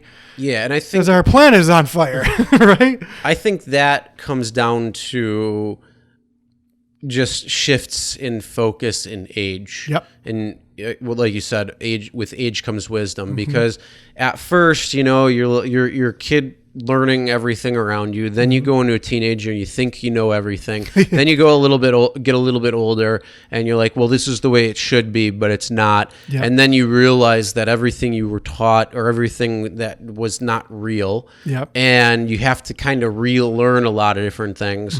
And how quick you learn that type of stuff, I think, is whether it's those heavy life experiences, or those traumas, or whatever it might be behind it, that shift and change and obstacle, and make you appreciate certain things over people who haven't had those obstacles yet. And I think that it and then again, once you hit a certain point too, you're thinking, legacy, because now you're at the age where you realize that there's been quite a bit of life behind me already. Yep. And we don't really know how far it's going to go, but we're going to run as far as we can. Yep. And I think that's a shift. And then, in my opinion, I'm younger than you, but I mean, having kids changes that too, because now it's like, well, it's not just really about me, it's about this one, and making sure they're okay. And then, certain past traumas come back, and it's like, well, so it's like all this kind of rolled into one, where, like I said, it's the past that shapes you. You live in the present, but you make decisions for the future. Right. And I think that's staying aware, because you're living in the present and doing things. But the other thing too is, a lot of people don't understand that, so they question it. So, like, I have people in my life where they'll question, well, why don't you do more of this, or spend more time, or you're putting your priorities here or there? And it's like, well, first of all, you're not living my life. You don't see my vision. You don't understand my vision. Even if I tell you my vision, you're not going to understand it, because you don't have the same perspective I do. You don't see the whole picture. You might see what you want to see. But if I was able to take my mind or my vision and wrap it up into like a little pill form and give it to that person, they might understand at that point then. But they'd have to get everything, all the past experience, everything that shapes it, going into the decisions that I make for tomorrow. And it's this whole process. But the reason why I asked you if you've had this vision that you wanted, and you just kind of shifted focus on how to get there. And the reason why I asked that is because mine has always kind of stayed the same. I've always had that kind of similar vision. It's always been more general than not, I guess you could say. There has been specifics of it, because you want to make sure you have a specific goal and specific criteria, but the generalization, because I don't want to limit myself to say that, when that might not really be what I want, and then I wouldn't be happy in that aspect. That's why I want to keep it a little bit more general. But for other people, some people want it really specific. But how I go about it has shifted and changed over the course. And, for the first time, I can actually say, I feel like I'm on a course to hit that goal better today than another time or than any other time. And I can now say that the foundation towards getting that goal is getting laid as we speak. So it's actually a really unique thing, at least in my perspective. Now, is that right? I don't know. We'll find out next year. We'll find out in 5 years, whatever it might be. Well, that's the whole issue. And first thing, the biggest problem in with humanity is the exact problem you just said. You cannot take the images and the mental picture that you have in your head and project that into someone else's head. That would be great. Elon Musk is working on it, right? But that's the biggest challenge. Yeah, well, that's what his little thing, I think, is. It's he wants to have some way, but that's one of the things that I learned in life is no matter even though we can talk to each other and we're having good conversation, right? We're using a very limited form of technology communication. So even though my words, I can kind of purvey and you can follow along with what I'm saying, if I have a mental image in my head in a dream, let's say, it's very difficult for me to communicate that to you crystalline exactly how I'm picturing it in my head. Yeah, it's impossible because my perception of what you're saying is going to be completely different because what you're saying, I'm going to peg it to my perspective and my thoughts and my ideas, and then what's my past experiences has shaped me and led me to believe now. And it's almost, this is going to be a stupid, simple explanation, but it's like the child who has a younger sibling that says this color is red, this color is green, but it's actually really the reverse. So that little child, that younger sibling, actually thinks that green is red and red is green. Right. And when they realize that that's not the case, their world is almost destroyed at the moment because they're like, no, this is green when it's really, and it can be very detrimental. But yeah, that's right there. It could be a very similar right, and experience. that's the first thing is the communication problem, is the bandwidth, the way that we communicate. But the second thing is that the things that we are taught or absorbed that are important in life. What are your value systems? So I always think of the movie A Blow with Johnny Depp. There's a scene in that where it's like, well, you had the wrong dream, right? Yeah. Well, it was very difficult for me when I stopped playing sports, because not only are you've put your time and energy into something, right? But also the accolades of being the best at something and having a group full of people cheer you on or reward you in a positive way that you're best. Well, once you don't have that anymore, there's a lot of sports players out there who don't even know how to handle that loss of fame, right? Yeah, they can't cope with it. They can't. And so the crazy thing is you see a lot of like college quarterbacks who could never do anything that still carry their Letterman jacket. And think they're the shit from high school. That's their identity. If it's it could be any sport. It could be football. It could be basketball. And if they were the best, or they were state champs, or that school was known for it, or that a town or area or whatever it was. You see that in the movies all the time. So there is some shred of truth to it. Oh, for sure. But I don't know if it's necessarily. But yeah, so as a society, people hold to that. Yeah, as a species, right? If you look at, again, to me, I'm glad that I had a background of a person in my life who was an educator, who was in education, because I wasn't just guided into sports. I also was, for lack of a better word, a dork. Like I loved math, and I know math was okay, but to me, did math come easy to you? It did when I was younger, because it would. But the reason I appreciated it was because math is the tool that explains science, right? And I loved biology. I really loved biology. I loved how do plants grow and how do animals, how does the universe work? So because of that curiosity, not only was I just a sports jock, but I did love to learn. And once sports were over with, like to learn things, right? And that's why now if I take a step back and what I learned in the sciences is still my opinion to this day, is that we are organisms on the planet Earth on a rock that is spinning through space, but we're part of an ecosystem, right?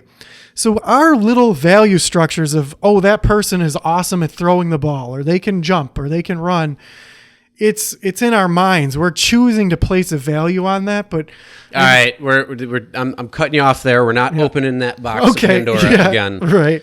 Well, we went on a conversation too tangent from that, and I told you it's a lockbox that's thrown into the ocean, and we're never ever going back to that again. Oh. Well, anyway, so, but if you get rid of all of what I thought for me was important, we're done. Next topic, somewhere else. Okay. Yeah, back to Scarlett Johansson. No. Honestly, back to I had a question for you about just things. So now, okay, yeah, that's where it was. So you've had all these changes now over the last year or so. Mm-hmm. What are there shifts more, or that you want to continue on, or for sure.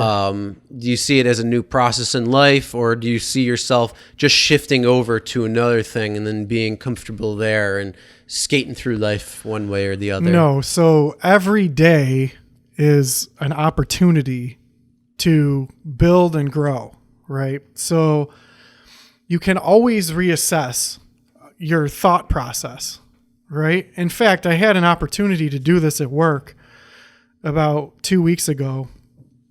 I have a new Supreme Leader, and well, the Supreme Leader is the same, but I have a new, who's under a Supreme Leader, right? I have a new, whatever, a new person who, in the structure of our company is supposed to be the, whatever. Anyway, people have personalities, right? So my personality was not clicking with this person's personality. And normally I would just, I might do some self-reflection, say, okay, how can I get along with this person? But now, like, okay, how do I appear to this person? We never know how we look through someone else's eyes, right? We can only see outward. We can never see. And I mean, that has a very big limitation too, because again, we're looking at it with our perspective. Yep. We're not looking at it from their perspective. Right. We can kind of try to be an empath towards it and understand it. But again, we're going to be severely limited because we have our experiences, we have our things that were shaped, that shape us to who we are today. And that person, you have no idea what or how they look at the world or the people around them or anything. So it's such a very limited scope. And that's what happened to me. So in my head, there's things that can always be improved in any system. They can always be improved upon. Well, again, that problem with in our minds, we can't project into someone else's mind what we think, right? Only unless we make it into a movie. Yeah. And then that way, and that's the crazy thing too. Like if you ever listen to like the creators or the people who came up with the idea or the thought, and then you have the directors, and then you have the people, the executives, and then you have the producers and the videographers and the editors and everybody, you all have to come to an agreement, and the creator might not, like, it might not be their vision at all. Yep. And it's just how you portray it and how you say it that other people pick up on it, and they're like, oh, well, let's put my spin on it this way and this way. And then the actors who are in the movie, they take it this way and they think this way, and then they act it out. And it could be similar to what the creator wanted, but not the actual That's not their vision. Yep, for sure. And I thought a lot about that. Is like, and just the fact that if you think of like a movie like The Matrix or Shawshank Redemption or something like that, the amount of collaboration that goes into those movies to get all of those people to work together and produce those things and have something that is pristine, or The Lord of the Rings is the biggest masterpiece. The cinematography is great. The story is told great. And to get all of those people that are involved in that to work towards that common goal that came out amazing. It's amazing. It's amazing. According to one person named Darren. Yeah. Well, I don't think anyone can deny. Some people might not think that You The hate Lord of The the Lord of the Rings Rings? is a masterpiece. Some I might think it think is. that it was crap and they think the book was better. Well- and that's the whole thing. It's Yeah. like that's your perception and your Yeah. thought, but it's not everybody else's. Well, I think Like, anyone could agree I the watched- cinematography is great, even if the story wasn't told up to their par. This is the actual filming of it, I think, was great. Yeah, but that's also subjective as well too. I mean, all that, like you say that the cinematography, there's no truth factor to it. Yeah. It's not objective. I get your point. It's all subjective. So like anybody who looks at something, they could be like, yeah, it wasn't that great. I didn't think it was shot that well. I thought this was much better. Yeah. And I mean, so that's I yeah, get your anything. point, but just the fact that human beings could all work together to produce those. Oh yeah, absolutely. I'm like, oh my goodness. So, and it's the same with anything. So that's why changing your perception on what you, I guess it really comes down to what are you going to do with your time, really. Yeah, and I mean that's the whole thing. Like we all have 24 hours in a day, and if you want to compare yourself to others, you can, to a point. Like, and this is how you have to look objectively to it. You have to say, okay, well, this person does this and this and this and this and this all in the day, and you think, how the hell can I do that? And all it comes down to is time management and the ability to know when to do something, when to stop, when to go to the next thing, to do the next task, and continue that, and then the discipline to continue doing that. When the other person, you could look at and say, geez, they have so much time on their hands because they go to work and then they just watch TV or play computer games or are on Facebook or whatever it might be. And each person's different. So And which one of those is right or wrong? yeah, exactly. I mean, that every single one would be right, because the person who just wants to do, computer games or Facebook or whatever, if that's what they enjoy, that's what they enjoy. Or if that's just their normal routine and they haven't had that reflective ability or moment, they might not know. And that's just and who's to say that's the wrong thing to do? Right. Well, there can be another person who's constantly on the grind and, maybe putting off certain things like their family or things. And is that wrong? No, because maybe in their mind, they're like, I need to be able to provide for my family, or I need to be able to do this so then I can get to this and do that, and their own thoughts. And then there's the other people who have every variation in between and beyond that. Right. So it really truly depends. But, that's why you got to be self-reflective in your own path and say, okay, well, here's my goal. This is where I want to be, or this is what I want to do. Am I walking in the right path to get there? And if so, then, or if not, how do I change it? And is that goal really what I want? You have to reevaluate those goals all of the time, just because, like you said, you were in sports for 18 years and you wanted to follow this, and that's what you thought. And then one day, or over a course of X amount of time, you realized that's not really what I want to do. This is something. So your focus can shift on a dime over time, whatever it might be. And you got to listen to it and can't say, oh, I wasted all that time. No, that time taught you a lot of valuable lessons. Let's say in being in hockey and that, it taught you healthy competition. It taught you how to be healthy because you're constantly moving. You're constantly, working like your body and skating. And I was a machine. It taught you how to be a team member, a player with the team. It taught you how to create discipline. It taught you how to practice. It taught you all of these things that you can use in your life besides the sport itself. Right, for sure. And so that's one thing that I see a lot of people too. They're like, oh, I wasted all this time doing this and I don't want to do it anymore. Or a relationship. No, that relationship taught you something. Whether it was good or bad, it taught you something. So there's a lot of ways to be able to figure out and to work properly, to try to live your best life Right. that you see fit. So I mean, sports.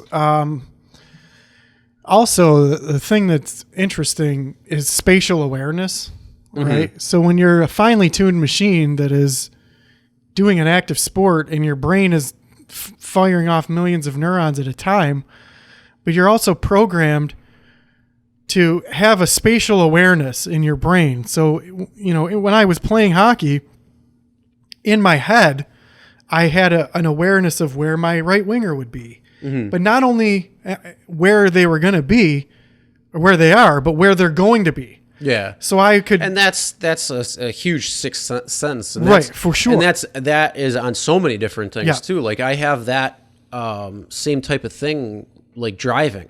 Yeah, because I've been doing Uber and Lyft for a while, sure. So I can sense certain things as they're happening because it's either been in that situation before, or you just kind of read the signs, and that's anything. Like anything that you've been practicing at for a while, you'll pick up on. For sure. So then if you take out the actual physical sport itself of, hitting a piece of rubber back and forth into a goal, right? The activeness of it was great, very beneficial. Keep exercising, being healthy, having the spatial awareness to keep your brain functioning properly, right? Those are all great benefits.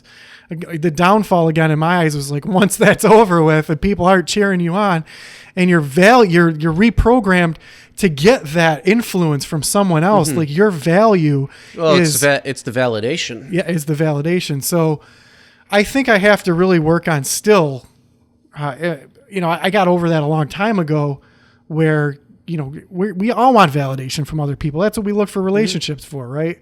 So what I'm working on now is not the external. It's the internal. It's like, okay, all there is now.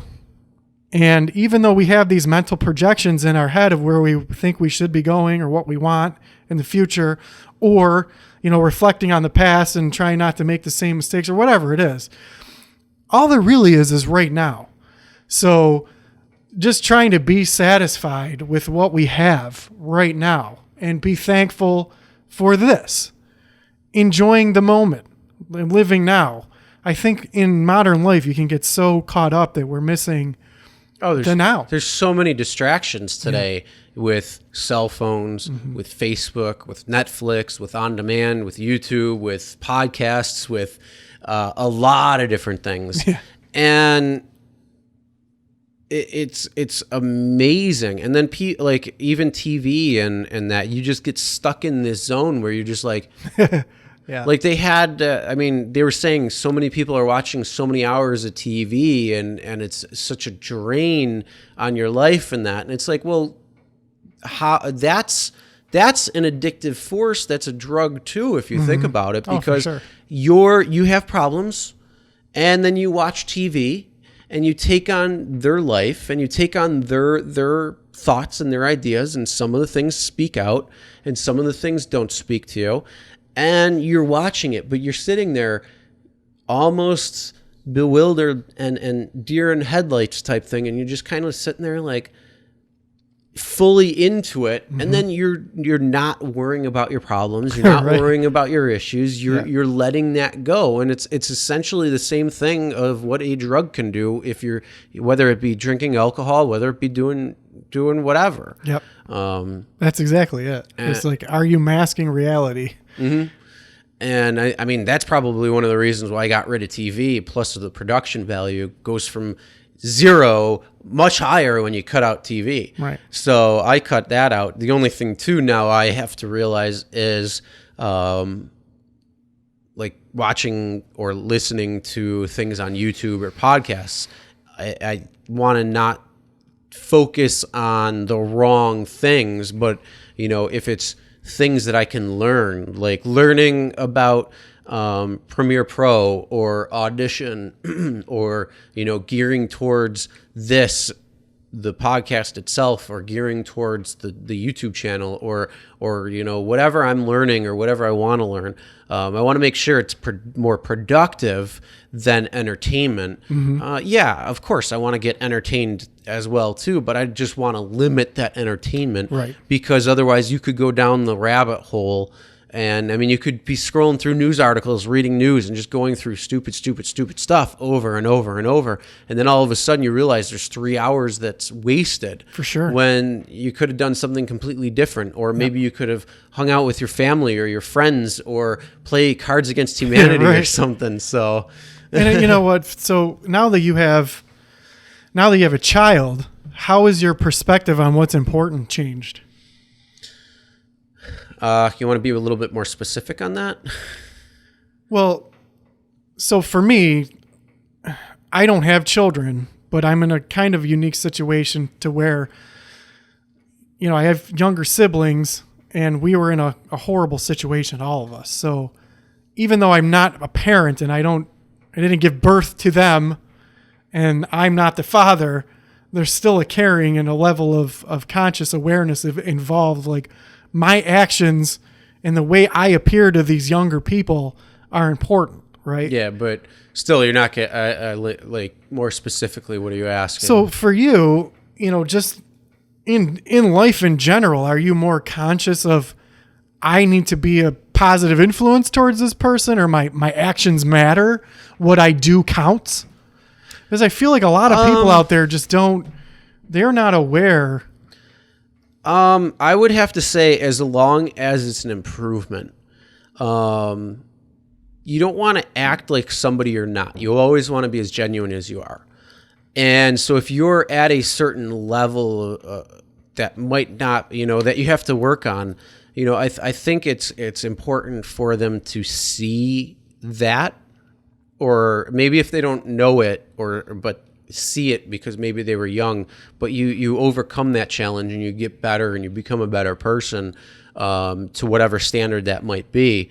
I think that is important for just growth in general. Mm-hmm. And I think if you are self-aware in terms of that, then I think it's going to be much better. So somebody just came into the studio. Speaking of children, hello, little child. How are you doing? You got a little something in your nose? Say hi. Can you say hi?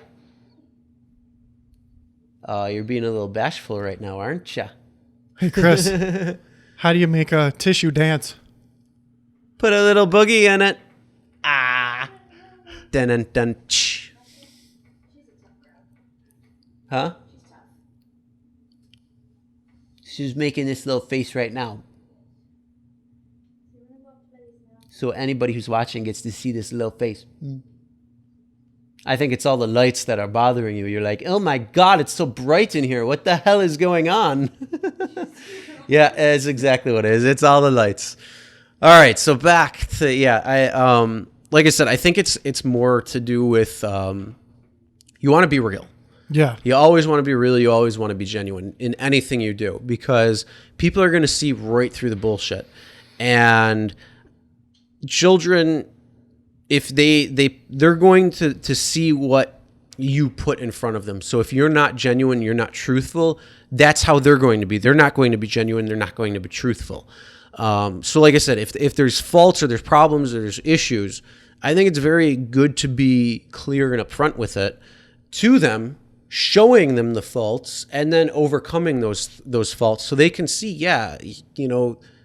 you grew, you understood, and the whole time you were very genuine in who you were. You were very truthful in who you were. Right. So, I mean, you definitely stay humbled, I guess, in that aspect. But like, let's say, okay, so swearing is a big thing. Oh, don't swear in front of your children. I don't give a fuck. Because here's the thing. I know she's going to swear. Mm-hmm. She's going to say something bad. She doesn't know how to control that yet. Same thing with alcohol. When she gets older, I'm not going to say, oh, you can't have alcohol until you're 21. No, I'm going to be like, hey, have a glass of wine, because I don't think that it's a problem. I started drinking at 14, and if I didn't have another drop of alcohol in my life, no big loss. Right. You know, if I wanted to drink, again, no gain in my life. Well, also, I it's think not you're a problem. So hold on. Let me just finish this. So save that thought. But yeah, I want her to realize and see that we all have problems. We all have mistakes, and it's how you own up to them. It's how you react to them. It's how you learn from them and become a better person. So I think that, and like I said, I'm still going to swear in front of her. Right. And I can't wait until the day that she says fuck or shit at the top of her lungs in a crowded place that she shouldn't say that, because I'm going to laugh my freaking ass off. And I don't care about dirty looks from some schmuck. I don't care. I'm going to be so proud and happy because I'm just going to find it hilarious. But then I'm going to also teach her, look, there's a time and place that you want to do that, and you have to learn. And same thing with like giving her a glass of wine or whatnot. There's a time and a place. And there's a bad stigma where, oh, you can't drink until you're 21. No, that's a problem, because once you hit 21, you're like, oh, I got to get crazy and drink like a fiend. But then you have this build up to it. But if you introduce it and you say, hey, yeah, sure, here, have a glass of wine. You know, you're old enough. Let's have dinner. You have a little bit of wine. That's fine. Not a problem. Okay. You know, you look at it in a different way. You're not like it's normalized to you in a certain way. Same thing, you know, with if she ever wanted to experiment with psychedelics or marijuana or whatever it is, I would say, look, all right, here's the good, the bad. You got to make your own choice. You got to see what it is. Don't let the outside world influence your decisions. Right. Own them and live with them, and just be responsible and go from there. Well, I think you're at an advantage because, one, you're not like a teen parent, right? And also, you're yeah. I mean, I'm going to say right there, honestly, yes. Being a little bit older, again, you have that life experience. You have that. I've also, like I said, been very reflective of myself and trying to always, learn something more and learn different experiences and take different thoughts from other people and other ideas and kind of see if it works for me or doesn't work for me, if it's in line or in my path, and go from there. Right. So yeah, that's a huge thing that you don't have any, symptoms of what I would say like your priorities are. I have I had a friend of mine who I was shocked that I thought would be, relatively, apparent, where the motherly instinct would kick in, but the exact opposite happened. And I couldn't believe it. Sometimes, sometimes that does happen. Thought that going to concerts and, doing all this stuff and getting away from the kid it blew my mind. Blasphemy. And you don't have any of those symptoms, but it's also really, I don't think some people realize that it's not what you say to your child. It's who you are as a person. Like, they're watching you. You're like a mirror. Whatever you do, they're going to learn, right? Whether that's good or bad. So it just being aware. I think some people just, they're not aware that their children are watching what they're doing and learning what they're doing. And then they're getting mad at their kids for things that they're doing. Like, wait, but you don't have any of those symptoms. So I was just wondering, from your perspective, now that you're a parent, that's the whole have your thing. views changed on parenthood at all? Yeah, no, that's the whole thing, though. It's monkey see, monkey do. So you need to realize that. It's the same thing with like dogs and pets. For sure. They are going to be who you are, and they're going to take on that persona. So like, it's just something that you need to realize. So if you're aware of what you're doing, and I say, okay, I'm fine with certain things that I'm doing, then I know that's what she's going to be like, or have, at least in her mindset, at least half of the way. because she obviously has another parent, Right. so she's going to pick up on both things, and then it's kind of going to be a combination between the both. What happens, yeah. So yeah, it's a pretty unique situation. Yep, they're their own individual person. Very weird. All right. Well, so one thing I wanted to talk about, because what the path that I've been on, as I said, the things that I thought were important, wants and needs, goals, things like that, were not. I just have a completely different perspective, and I'm working on it. Like, I'm not a person that I thought that I was. I'm not Aaron who likes, who was a hockey player and liked music and thinks that Cards Against Humanity is the most important thing in the world, which really it is. Like laughing with your friends. Well, what is more important than that? It's the present. It's the being in the moment. And this is what we were talking about. So are you excited for Friday? Is there cards That's Friday? the next card is night. Yeah, Friday. But so it doesn't matter. Okay, so even if I was the richest person in the world and I had all the success, is it better than laughing with our friends at Cards Against Humanity? I don't think so. I think that's the best thing. I'm pretty sure having money is pretty important too, because if you release the stresses that economic duresses have on you, for sure, it's so much different in life. It is.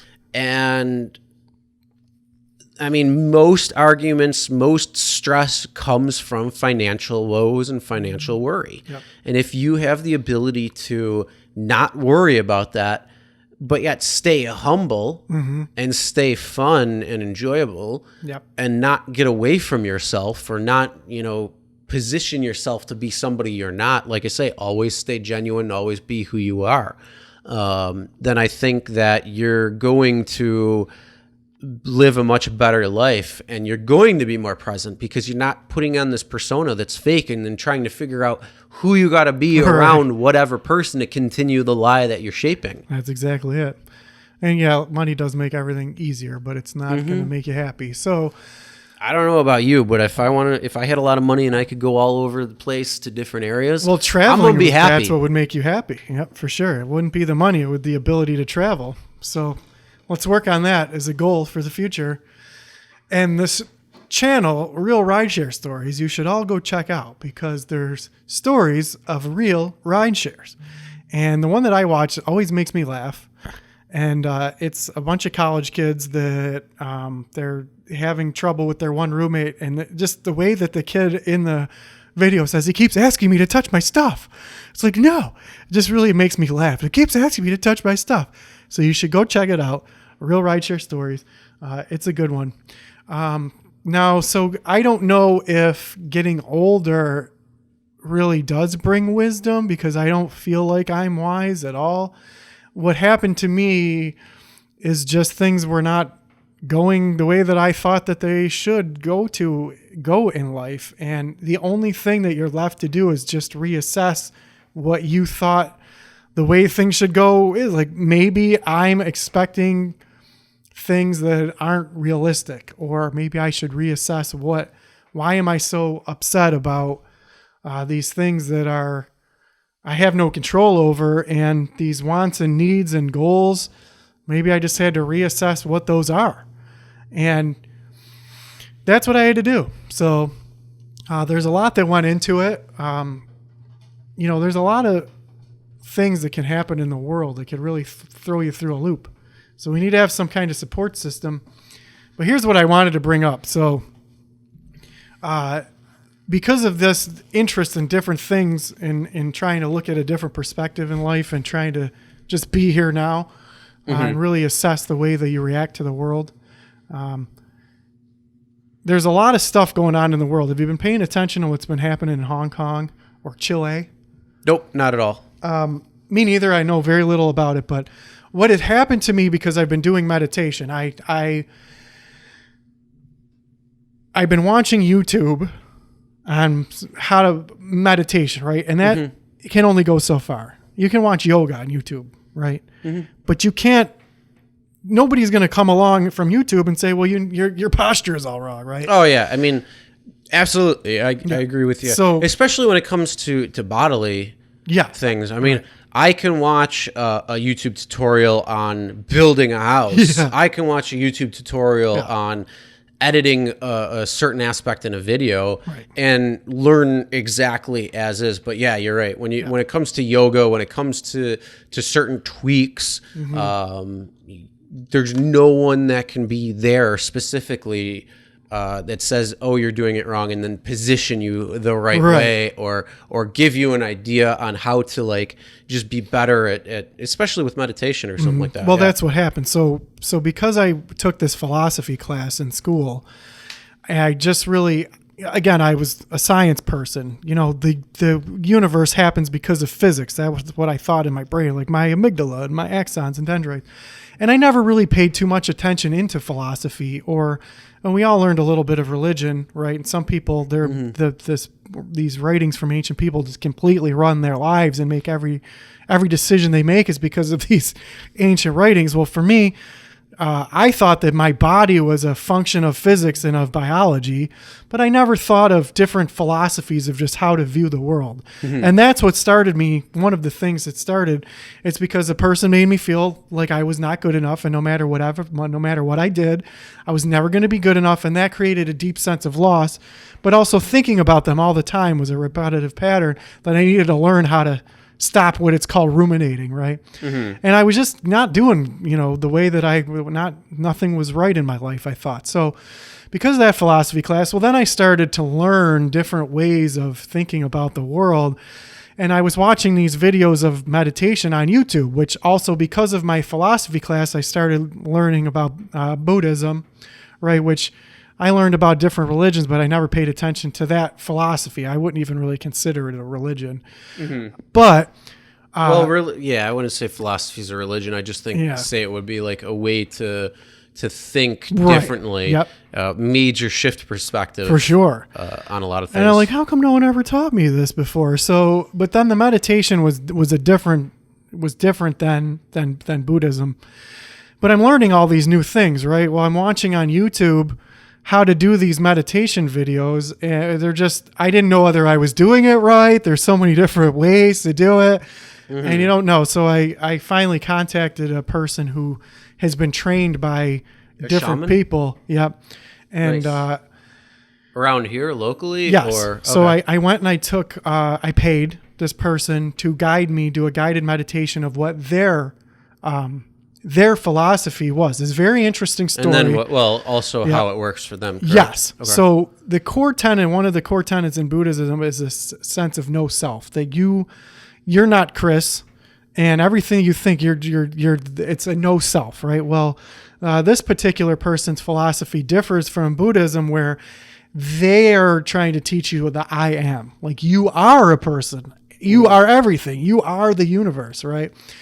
And it was very interesting. Well, the side effect to this, learning how to internally explore my mind and my brain, one of the unintended consequences I've said before is that music does not take me on the emotional journey that it used to take me on. When I listen to music, now I just hear music. I don't have the emotional adventure in my head, which I feel is a loss. It does make me kind of sad, right? Well, one of the reasons I'm bringing this up is because right now there's some kind of protest going on in Hong Kong and protests going on in Chile, right? Well, during this Chilean... Not about the wine, I hope. I don't know, Because I like my wine. I like my the Chilean wine. wine. Argentinian wine. So they... Tasty. In Chile, apparently they enacted a curfew or something, where you're not allowed to leave after... I don't know what the... Well, shit's getting real serious out there or something, It's huh? going Holy down. Fuck. Well, what gave me goosebumps was this opera singer. She's singing from the balcony of her apartment. It's exactly what she did. It's exactly what she did. Now, when you listen to this, everyone in the whole area was silent. You don't even realize it till the end. And she's singing some song called something about peace, right? And freedom or peace. I'd have to look it up. In fact, I think I have it right here, because I did look it up. At the end of it, I got chills. I got goosebumps because you can't play it though. No, I'm not playing it. But so she finished singing, right? And then you hear probably thousands of people cheering. And you don't realize that all of these people are listening to this woman, this opera singer, just belt out this thing. Well, it's almost like that thing in the France train station that I was telling you That's about exactly with the piano, it. and the Yep. guy comes up and was playing. They made beautiful music. They never knew each other, and it Yep. was just this amazing set performance that people around stopped and was watching. Yep. And you see that. I mean, there's a lot of YouTube videos like that, but yeah, no, it's yeah. I haven't been listening to the thing in Chile or to Hong Kong or anything. Neither like have that. I, and maybe I should be more involved, but how do we get to a place where we can work our problems out and these things aren't happening? It's crazy right now. Two simple way, or one simple Have an way. opera singer. That's what it is. Well, you know, I mean, music will calm a lot of things, like food will. I mean, that's the funny thing. Like you see two people get into a fight. The easiest thing is like have a piece of food and be like, here, you guys want a slice of pizza? You're or something? hangry. And no, I mean, it'll end it immediately. There's certain things in life that just are deterrents or de-escalators. And like food's one of them. Music can be one, especially in non-vocal or opera style, classical, that it's just, you know, it's just something that calms the mind and focuses the mind, and you just become kind of maybe one with the music or whatever. And there's many different things that are like that. But I mean, if you really want to have the easiest way, it's conversation like this, That's where exactly people it. sit down, talk about talk about the differences, share their thoughts, their beliefs, their experiences, and come to common ground. I mean, we like to, or I shouldn't say we like to, but the world around us is picking on one thing to fight about, when in fact every other thing could be similar. Right, for sure. So we could be really good friends or really good people towards each other, and yet we're choosing this side versus side thing based on probably something that's out of our control or something that has no real bearing.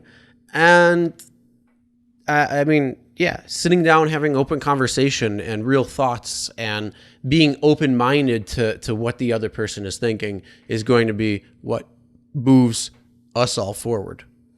I agree. And this time, I think I'm going to be the one that end the podcast. You're always the one. So this Well, that's time, good because I have a quote that I want to give. You have one? Yeah. All right, I'll read mine first then, and you could do that. So we have to talk about Jacques Fresco, and we'll talk about him another time. Great guy. I think he lived to be like 100 years old. Very interesting person. Fresco. Jacques Fresco. Lived in Jupiter, Florida, was an inventor. Great guy. But this is his quote. He says, everything that you've learned, make a lot of money, have a nice house, but they never teach you at school how to relate, how to communicate with others, how to share values with others. They teach you how to make a living. You become an optometrist, become a physicist. She becomes a structural engineer. He's an architect. In the future, none of that. Everybody is trained to be a generalist, so they understand different cultures, different values, how we get to be the way we are. So no one can ever use you for war or killing anybody or hurting anybody. And that was Jacques Fresco, and he's a very interesting person. Totally not a quote. Wow, it was a long That one. is like a friggin' novel right It there. really was. All right. Mine is, we only live once. Wrong.